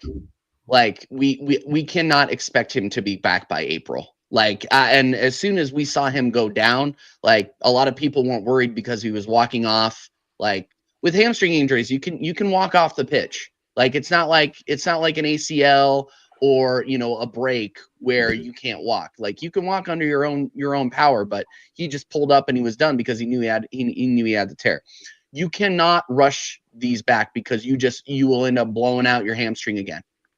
That's number one. Number two, I'm afraid we're never going to see the same Bukayo Saka ever again. Oh, geez, and here's why. Like that. Yes, okay. And here's why. And people will say I'm being overreactionary. Let me give you some advice, or let me give you some perspective here. Is when you have major injuries like this that put you out for 3 to 6 months, you as an athlete are extremely sensitive to not wanting to do that again. Okay. So what I am afraid of is that you are going to now see a Bukayo Saka who's going to continue to be overplayed because this manager and England decide that he has to be in every single fucking game. It doesn't matter who they're playing. He's going to get minutes. Even if you're playing like the fucking Canary Islands, England will throw him out there. It's a joke. But what I'm worried about is that he is going to have it in the back of his head that, you know what, I can't go as hard as I was going before. I can't run as hard. I can't take on a man as many times as I was before. Pause. This is what I'm worried about. So now you take a potentially generational player and you play him out of the best, what could have been an incredible football career. I am being so serious that I am afraid that if we rush him back, and even if we don't, you're not going to see the same player that we had before. And you ruined a generational talent. So yeah, that's my thoughts on it, man. And look, and in terms of coverage, we knew this was going to happen. Don C and I, we've been rotating on the same shows. We're in the same chats, and we all are in agreement that we saw this coming. This is why we were crying out for Kudus over the summer. This is why we were crying out for a backup left winger, and we were talking about it week in, week out on this show about our need for a backup winger. But no, we don't do that. We stick with Martinelli, who isn't that great on the right. Let's be real about it. And until Ethan Nwaneri came in today, I didn't see any other solutions to it. There were rumors starting to pick up that we were bringing fucking Fabio Vieira back from Porto. This is how bad it was. And then Don, I don't know if you watched any of the preseason games, Don. Fabio Vieira played on the right against Manchester United's youth team, and he was awful. He got played off the pitch. He's brutal. So, of course, I'm worried. I really, really hope they continue to play Nwaneri over there and he gets confidence, because Bukayo Saka is not going to be back anytime soon. And I don't trust this organization to go out and adequately replace him. Not even with somebody that's in the same stratosphere, because that isn't realistic. But you need to bring in somebody that's a serious name that has played serious top tier minutes. Otherwise, the season's cooked, and our right side is just is unstable as our left is. Yeah. So yeah. What are you saying, Doncy, in regards to the Saka? You know, I'm pissed. You know, just because like all banter aside, Saka's been our best player for the last 5 years. Yep. Yeah, for the last 5 years, and in those 5 years, he's probably just had off like say maybe 15 games, and half of those was due to injury. Yeah.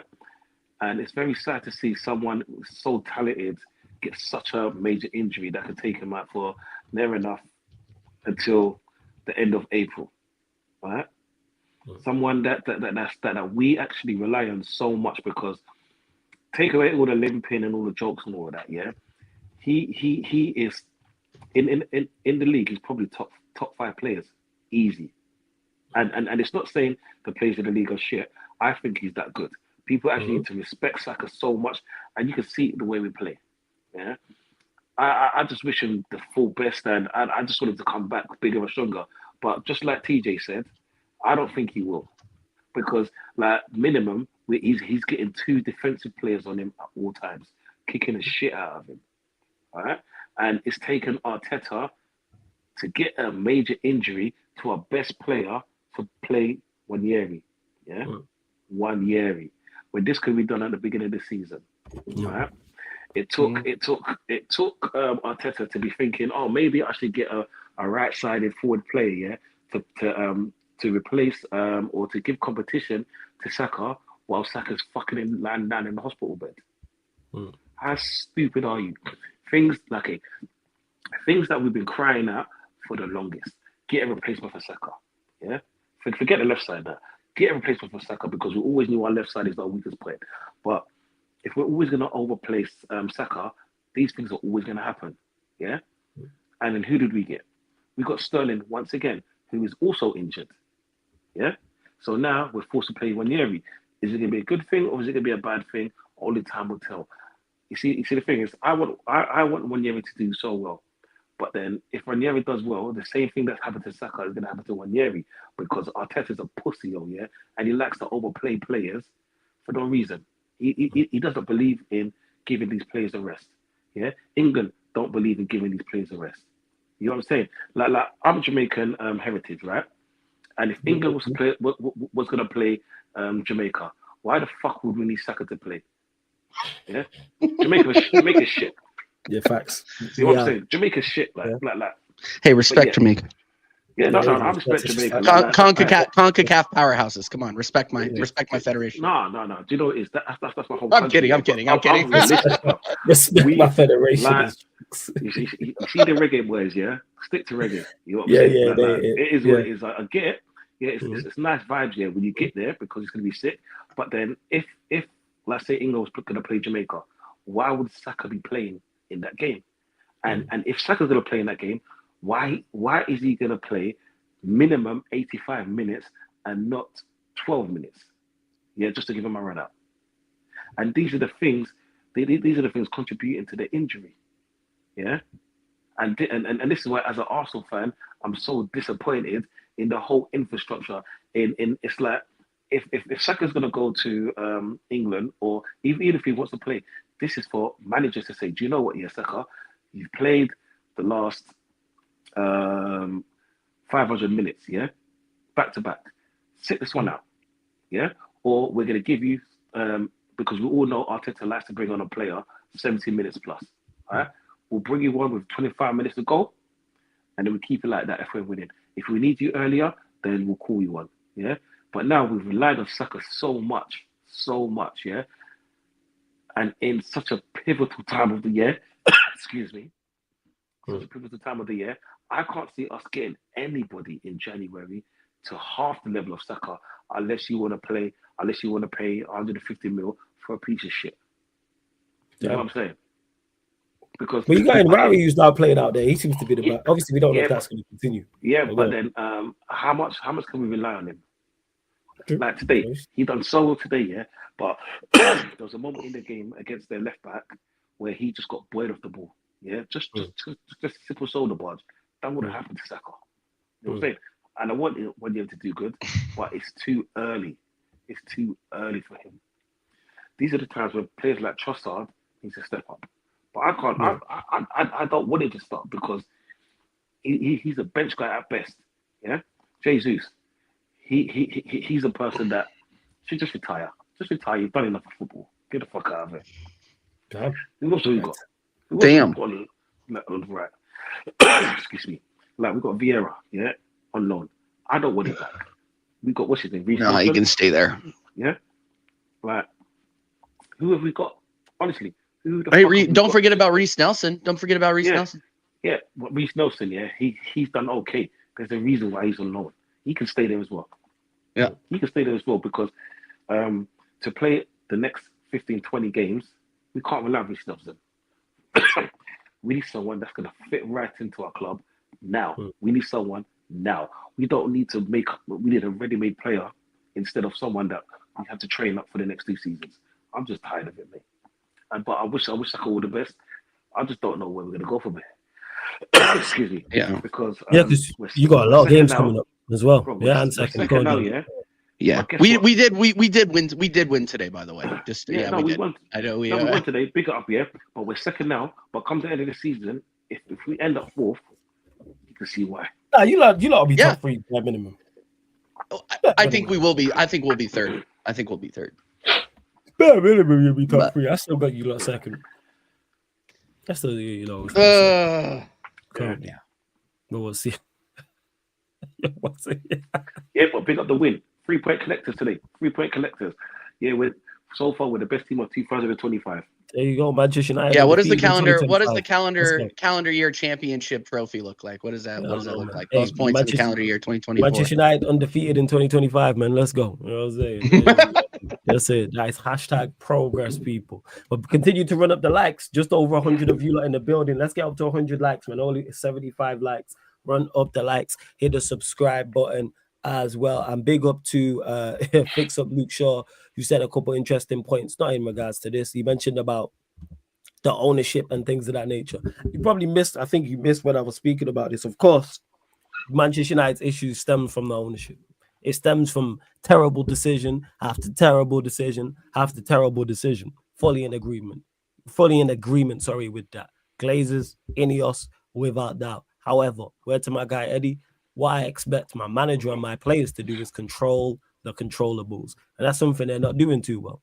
Amorim more so than the players. He's done much more good than bad, but he still made mistakes. For the players, like I said, lack of application and lack of effort is nothing to do with ownership.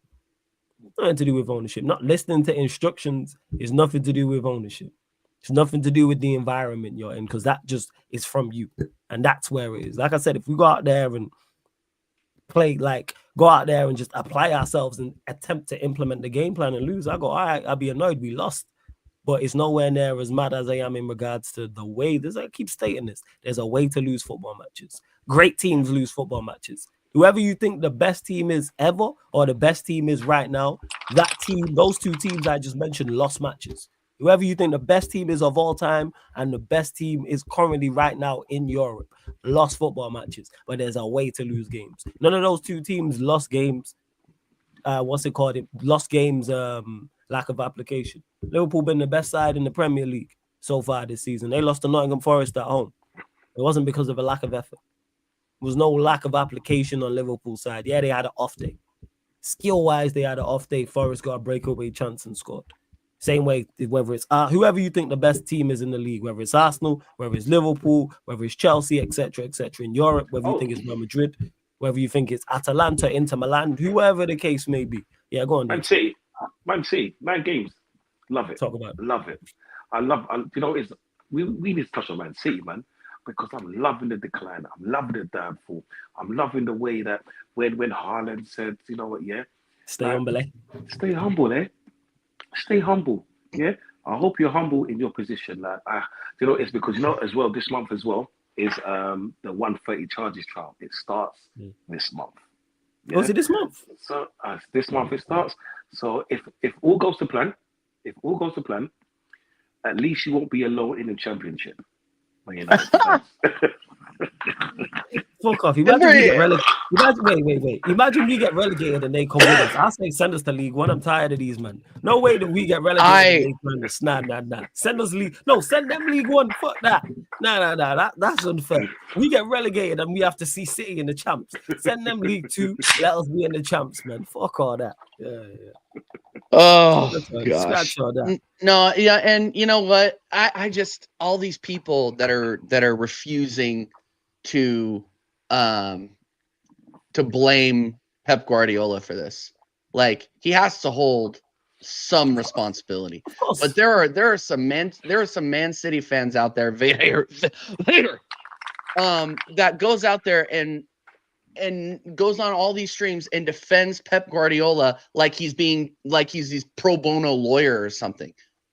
Just look at these players and look at how, like, prime example, look how isolated Erling Haaland is. He doesn't drop back into the play. He doesn't go back and get the ball. He's depending on his midfielders to go out there and get him the ball. If he's not, you might as well be playing with 10 men. Like, why isn't Pep Guardiola changing that up? Why didn't Pep Guardiola go out and replace like for like over the summer? Like, obviously, I get it. Like, he wasn't planning on not having all of these injuries. I get it, but I've been told that you can't use injuries as an excuse. So you guys were just Rodri the entire time. You guys were just Rodri FC the entire time. KDB FC the entire time. For the rest of your players and your manager, your and you can't go 2-13. And you can't tell me that like this Foden drop off needs to be studied. Like, how this guy, I was being told that this guy was going to be a generational world-class player, and he scored one goal in the league this season? One? He's better than Saka, remember? And it was a garbage time consolation goal in a game that they had already lost against Aston Villa. Yeah, well, he is a world-class system player. World-class system? Yeah, exactly. And once these guys get out of the system around him, cook. Yeah. But then when the system makes system in, it's a bit. The system ain't system, and then those players completely get shut down. I mean, people are talking about. I don't think people are talking about Jack Grealish enough. I think he ruined Jack Grealish. I think that you saw a free-flowing player worth £100 million when he was brought in, coming out of Aston Villa. But the difference between Aston Villa and Man City, it's not hard to figure out. He was given more freedom at Aston Villa to cook. He does not get that freedom in Pep Guardiola's system. Period. Yeah. And I think he's more of a midfielder than he is a winger, but he can cook in both positions. But in this system, he just doesn't do it. Yeah, he's not. That's one thing we can't say about. No, we can't say he's not talented. He's a very, very good footballer. Don't get me wrong. Yeah. Don't get me wrong. But the system that managers like Pep Guardiola and Mikel Arteta implement kills players' ability to create. Yeah. And that's a huge and now you're seeing those chickens coming home to roost. Love to see it. You know what I'm saying? No, I love to see it. Don't get me wrong. Love to be as bad as we've been. Like, I love to see it because City because they're not used to it. That's why. That's the best thing. Like, they don't know what to do. Like, now he's having to answer questions he's never had to answer before. Now he's having to defend. He's never had to defend his manager before. And it was never going to. I think we all knew it was never going to last forever, right? Nothing lasts forever. But in order for Pep to stay in that greatest manager ever category, you have to be able to adapt and show some mental fortitude. This guy's using his own face as a scratching post because he's won 2 out of 14. Like, this is on you, my friend. This is on you. Don't overcomplicate it. Start putting your players in positions to where they can excel. Let them have freedom. Let Grealish have that freedom to move around. Let Haaland be able to drop back a little bit and collect balls because he can. You saw him do it at Dortmund. He is a good footballer, but you're just using him as a finisher and as a target man. Like, he can be so much more than that. But if you isolate him like that, you might as well just be playing with 10 men. You see, TJ, I think that they should drop Haaland altogether. Because Why not? I made a comment a long time ago where I think he's the best West striker of this generation. Because facts, bro. Because when he's not scoring, he's not doing anything else. He's not doing anything else because I understand what you're saying when he was at Dortmund, but the Premier League is a completely different ball game to the German, the Bundesliga, completely different. That's what I'm saying, yeah. In Dortmund, you ain't gonna get someone trying to crunch you at the halfway line because they can. Yeah. In Dortmund, you've got a lot more freedom to play the heavy touches, the Lukaku touches, I call it. Yeah. That's a Lukaku touch. That's crazy. When with Haaland, the reason why you haven't seen him do much is because in the Premier League, he's passes. It's like if you want someone to play a 1-2, you get a player like Giroud, yeah, up front. When you want to get a goal scorer, you get Haaland. But if people aren't feeding him, he's a dud, right? Which you've seen now, yeah, because he's not one of those players that's gonna bully a man from halfway line, run down the channel, or run in between 2 or 3 players, slot it bottom corner. But you know what's crazy about that? A shout out to Donna C. You're my G. Big up Donna C in the chat. Good to see you. Happy New Year. Bajan Pop, same to you as well, man. Happy New Year, my Big up Bajan Pops. Alan's capable of these things. Yeah, he can run channels. That's the craziest part. He can run channels. I think it was before you carry on. There was the game. Yeah. Might have been the last game or the game before. I seen him. It might have been Villa. He picked up the ball. Actually, it might have been for the Foden goal. He was the one who picked up the ball, went past the man. Then I think he took a shot or might have got tackled. Then it ricocheted to the Villa player, trod on the ball, and it dropped. Yeah, Digne. He's capable of doing that. Digne, sorry, just to say, he can run channels, but I hear your point. Go on, Dante. Carry on. Yeah, but then in the Pep system, we all know that he's gonna kill that out of him, and that's why we haven't seen it. Yeah, this is why I said maybe just drop him, because if you drop him, Pep can go with that false 9. He's done it in every club he's been at. Every club he's been at. That's where he could play. What is it? Grealish in that position. He can play a Foden in that position, yeah, because at least you got 3 or 4 midfielders on the pitch, yeah, that are ballers that can intertwine. There's no left or right wing or no number 10. Everyone's just moving in cohesion. But he refuses to do that. This is why I'm happy to see the downfall and make it long continue. Yeah, and all these people that are saying, like, yes, I do believe he is a generational manager. Don't get me wrong about that. Yeah. But like, and yes, he won 4 in a row in a treble. Okay, we all know, we've been here. We've been breathing and on this planet for the last 5 years. We get that. Cool. But you are allowed to criticize based on the current form. This is relegation form. Before Man City won against, who was it? Who did they just beat? They just beat what Leicester. Relegation team did they just beat? Yeah, Leicester, who is still trying to be saved by Ruud van Nistelrooy. Okay, relegation team. Before that, they were the worst team in the form table, below Southampton, below them. Damn, they were below us. That is not what. Oh yeah, because we beat them. So because Manchester United's going out there having their worst ever season in the Premier League, and they're beating you. Like you can look at it through that lens. And look, like I'm getting my shots in now because I know eventually Man City will be back. I know that. So I'm going to get my shots in now. You guys are absolute shit. Pep Guardiola has no answers. He overcomplicates things. He doesn't allow the players that he brought in. He obviously doesn't trust them. He goes out there and gets Guardiola and what other B-level player? He brings back Gundogan for the return tour, and this guy looks like he has 0 legs. He looks like Lieutenant Dan out there. 0 legs. Damn. Can't run. So don't tell me that this is just on the players. This is on the management and this is on the coach. Well, no, I agree with that. Yeah. And I'm just hoping that. Yeah, I'm just hoping that it is the end of the era for Pep. Do I think it will be? No. Do I think City turn this around? Yes, but 2 things. 1, he better not run, don't trip. You know what I'm saying? Don't go retire in the summer. I've been saying this to Vale. Make sure he don't run away from this one. Fix this. You know what I'm saying? No matter where they finish, fix this. You know what I'm saying? That's where it's at. I'm hoping it's the end for Pep, similar to how it was for Mourinho. But do I think it is? No. I think he's good enough to adapt. But I'm hoping it dispels the end, because it dispels this whole greatest manager of all time is looking kind of spooky, especially if they finish, even if they finish 4th. But hey, we move. Yeah. You know what I'm saying? Yeah. We move. Hope so. I hope so. Yeah, to the Bonanza, yes, because I can chat about it. That's why. 100%. We'll say all this.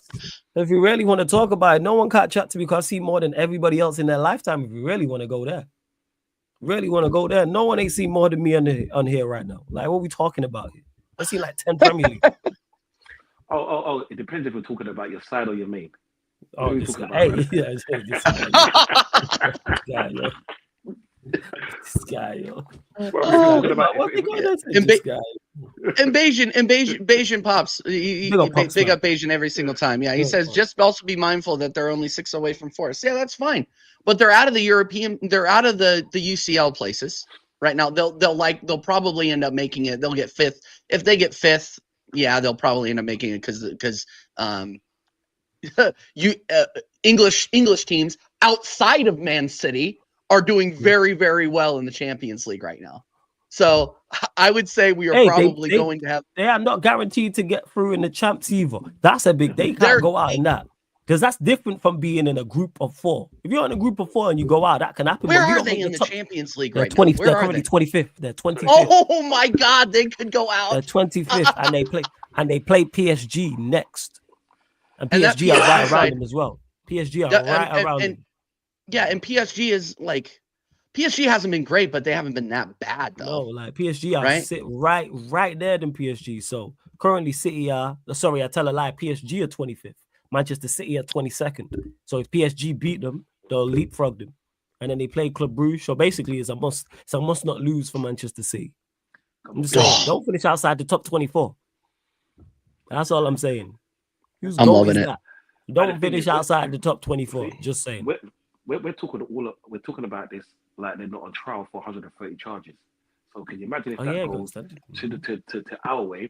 Forget top 4, forget top 6, forget the Premier League. Yeah, because Everton they had 4 charges or something like that last season. How many points were they deducted? Oh yeah, they got a 10-point deduction, but I think wasn't it reduced to like 4, something like that. Man City got 130 charges. Can you imagine even if they get a quarter of them were found guilty? Just saying. That's what they need. I just don't think anything is going to come of it. I genuinely don't think it will. I don't trust the FA to actually implement any serious punishment. I hope I'm wrong, but I don't see it. Wishful thinking. Thinking. Yeah, of course. Yeah.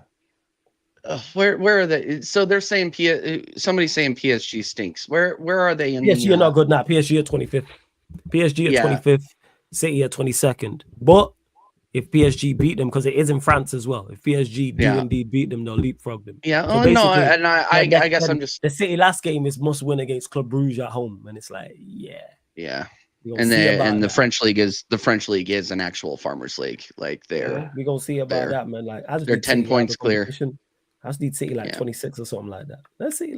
I need City 26. Run me that. Not finishing top 24.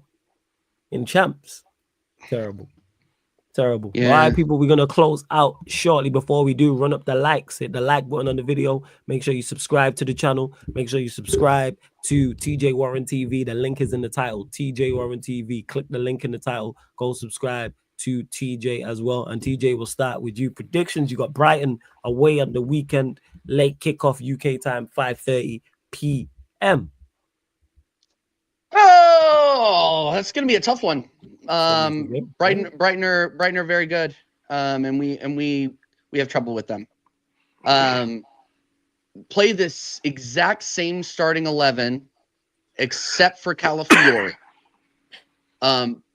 Take him out. Put Miles Lewis-Skelly back in. You should have never taken him out.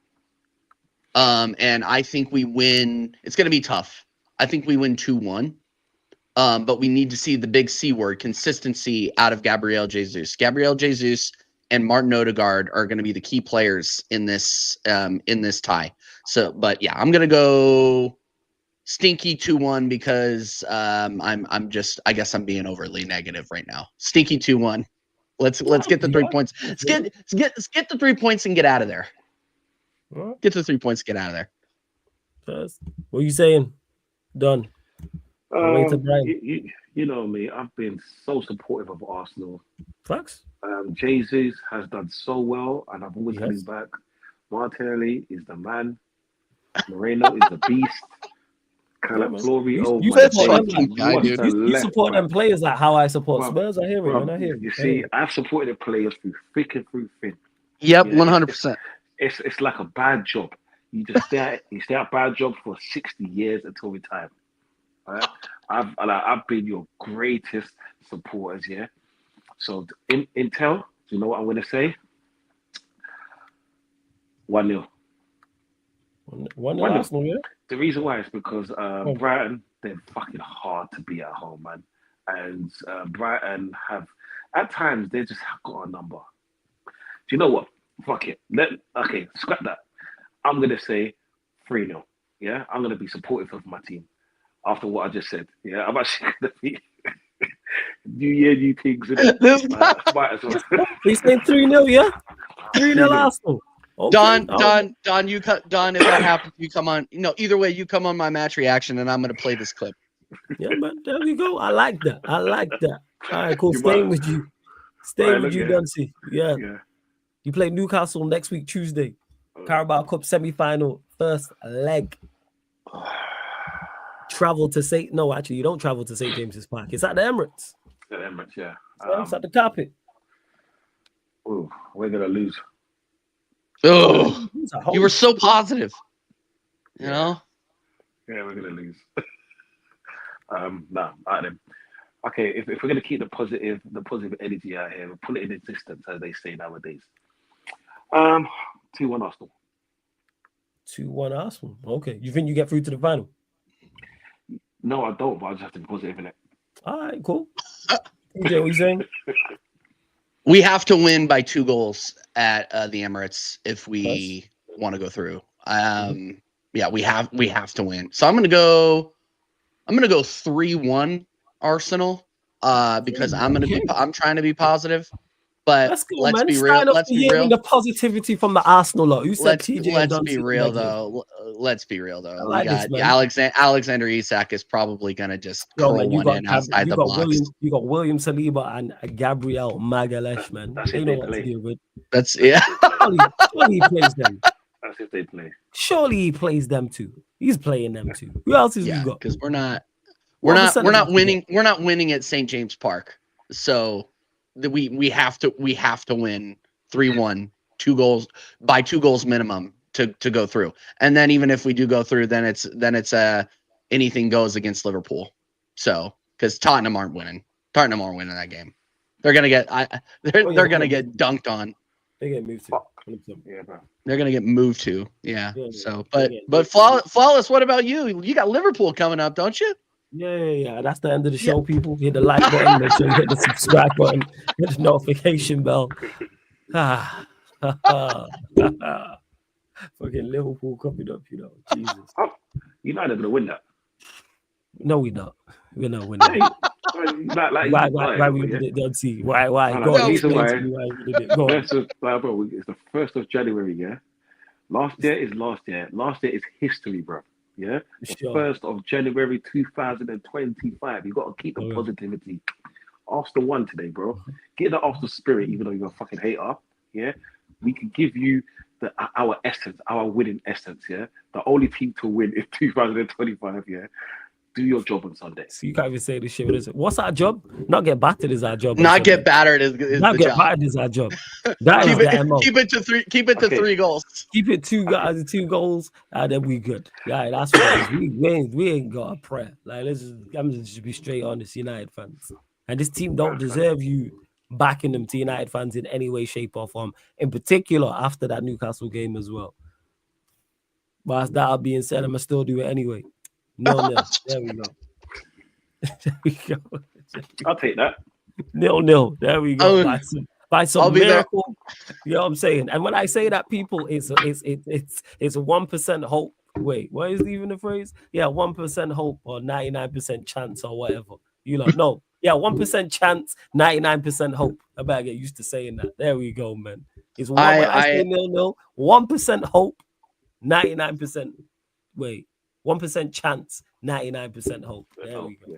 Yeah, so I'll be there on your playback. Obviously, Sarcasm City, they're going to be running the playback as usual. Liverpool versus Manchester United.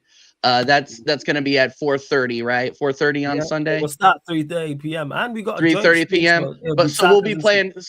So we'll be playing football bingo by halftime. Is what I'm hearing. Like maybe 10 minutes in, because we are doing a joint stream.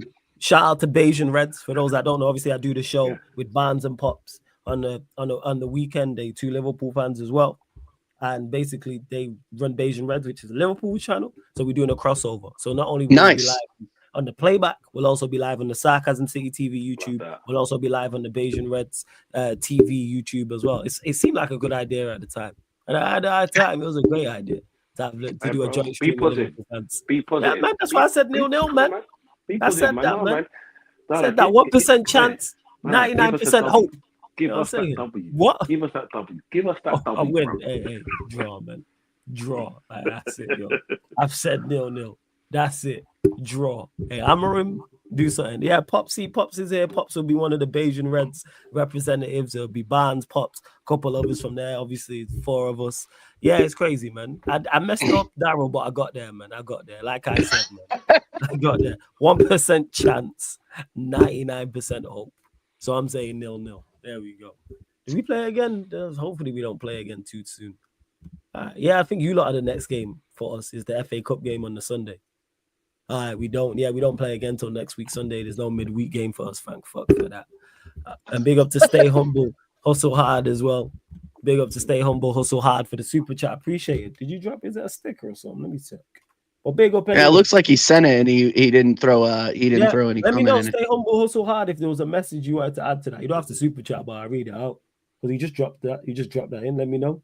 Yeah, we got the Pops. Thank you for letting me know we have the Gooners up next weekend. Thank you. I was just making sure we didn't have a midweek game.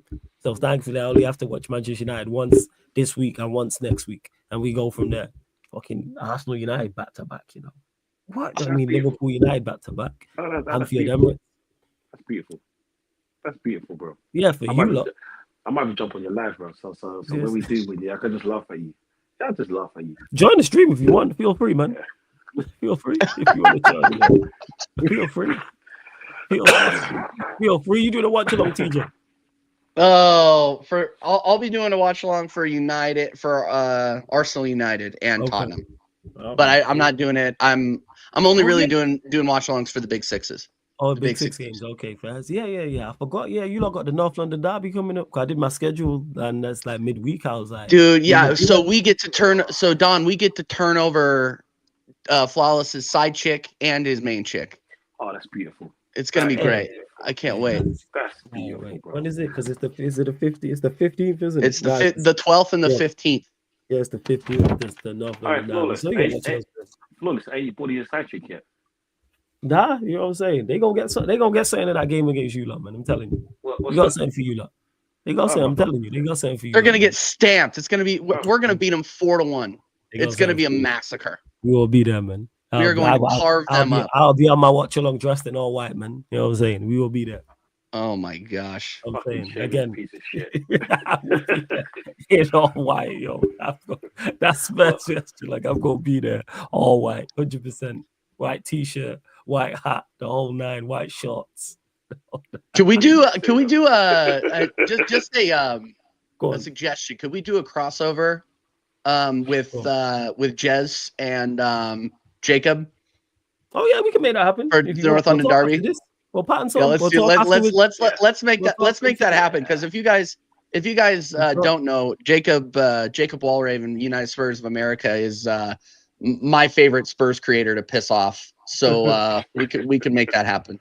We can make that happen. That'd be awesome. Yes, because Jez he's disinterested. I just love and Jez is one of the funniest fucking human beings on the planet. Jez is hilarious. But when it comes to watching Spurs, he's not with it. But the Jacob thing, we can patent something, 100%. Yeah. We can patent something. Since we're doing crossovers, we might as well see what's what. But yeah, like I said, even with that Spurs Arsenal one, man, you know what I'm saying? 1% faith, 99%. Wait, I keep messing it up. You don't know the vibes. You don't know what it is. It's all good. You don't know what it is, man. 1% hope, You know what I'm saying? Nah. Bro, 1% chance, sorry. 99% faith. I'm gonna put a sticky note right here and have that there just in front of me. All right, that's what it is. this is much faith you got on your side. You disappointed me, man. It's 2025. They lucky that it's even 1%. The way they've been performing, they lucky is even 1% that I'm even predicting a positive scoreline. They lucky I'm even saying that. I'm saying 1% chance, 99% faith. But we move. TJ, let them know what you got coming up, all that good stuff. Actually, before you carry on, bless up, man. Appreciate it. Stay humble, hustle hard. Says no message, just Happy New Year. Oh, hey, appreciate Big up. Happy New Year to you too. Yeah, let them know where they can find you, what you got coming up. Yeah, I got American Idiots coming up on Friday, 9 p.m. UK time. That's just probably going to be a call-in show. The last time we did that, it was absolute jokes. Don came in there and lit it on fire. I might have lost monetization, but it is what it is. I could do without the 15 cents. It didn't really matter. So yeah, I'll be American Idiots on Friday, and then the match reaction after the Brighton game. And then you can also catch me on Staffy TV on American Waffle on Monday. I think we might be moving that to a different day because we're doing a Raw watch along on Monday on Staffy's channel. So subscribe to TJ Warren TV, subscribe to Staffy TV, and obviously subscribe to Sarcasm City TV. Those are the 3 channels I go on every week. So yeah, again, Flawless, thanks for having me. And Don C, I'm going to be reaching out to you, my friend. Let's do the match reaction. You already know. Hey, Don, always good chopping out with you, man. Let them know. Add anything you want to add. Sorry, before. I just want to say thank you for having me on the show again. And TJ, just let me know when you want to do something, and I'm always there. Same for you. Let's do it. Sarcasm City citizens, like and subscribe. And before you go out, hit them like buttons, yeah, and tell Flawless, yeah. We should do a hashtag for Flawless, yeah. Get your bitch out. Get your side bitch out, yeah. So every time you say hello to Flawless, yeah. Never. The side bitch needs to be out, bro. Never. Like I said, I didn't choose her. She chose me. So this is just what it is. Yeah, but you can actually walk away. You got to. I can't do that, man. I can't walk away, man. You know what I'm saying? I can't do that. I can't leave the what's it called, man. I can't.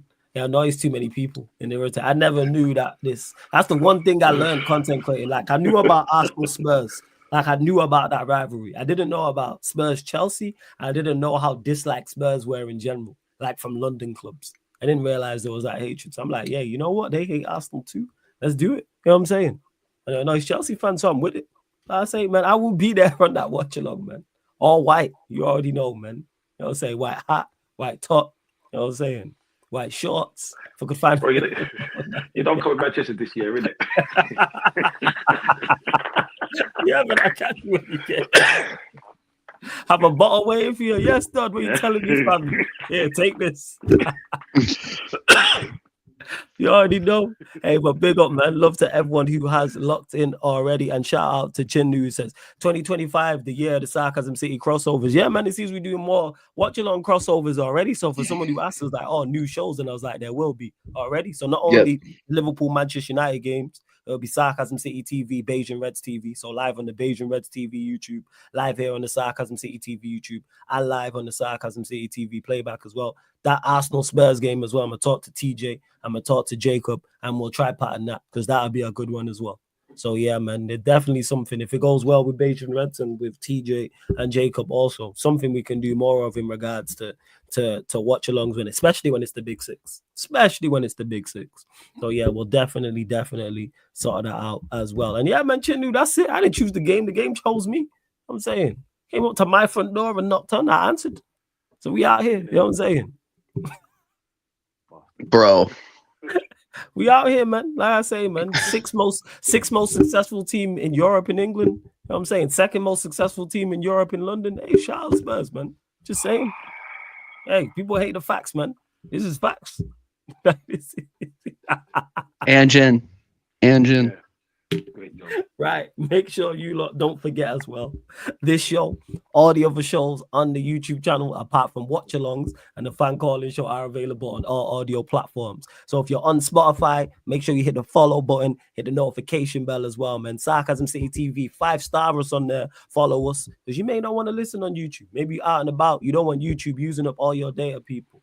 So hit the follow button, search us on Sarcasm City, search us on Spotify, Sarcasm City TV, 5-star us, or wherever else you listen to podcasts as well. And get over to the playback because we're going to go live very, very shortly, people, in about the next 5 to 10 minutes. Dallas Mavericks versus the Houston Rockets. That game is already tipped off. So we'll be heading over there in about 5 to 10 minutes. Get over to the playback. Hey, Pops, you telling me my shameless best. I learned from you, Pops. See how I'm saying? You the OG when it comes to shamelessness. I'm just trying to be like you, Pops. That's why I'm here in the Bayesian top. I'm trying to be like Bayesian Pops because he is the shameless individual, man.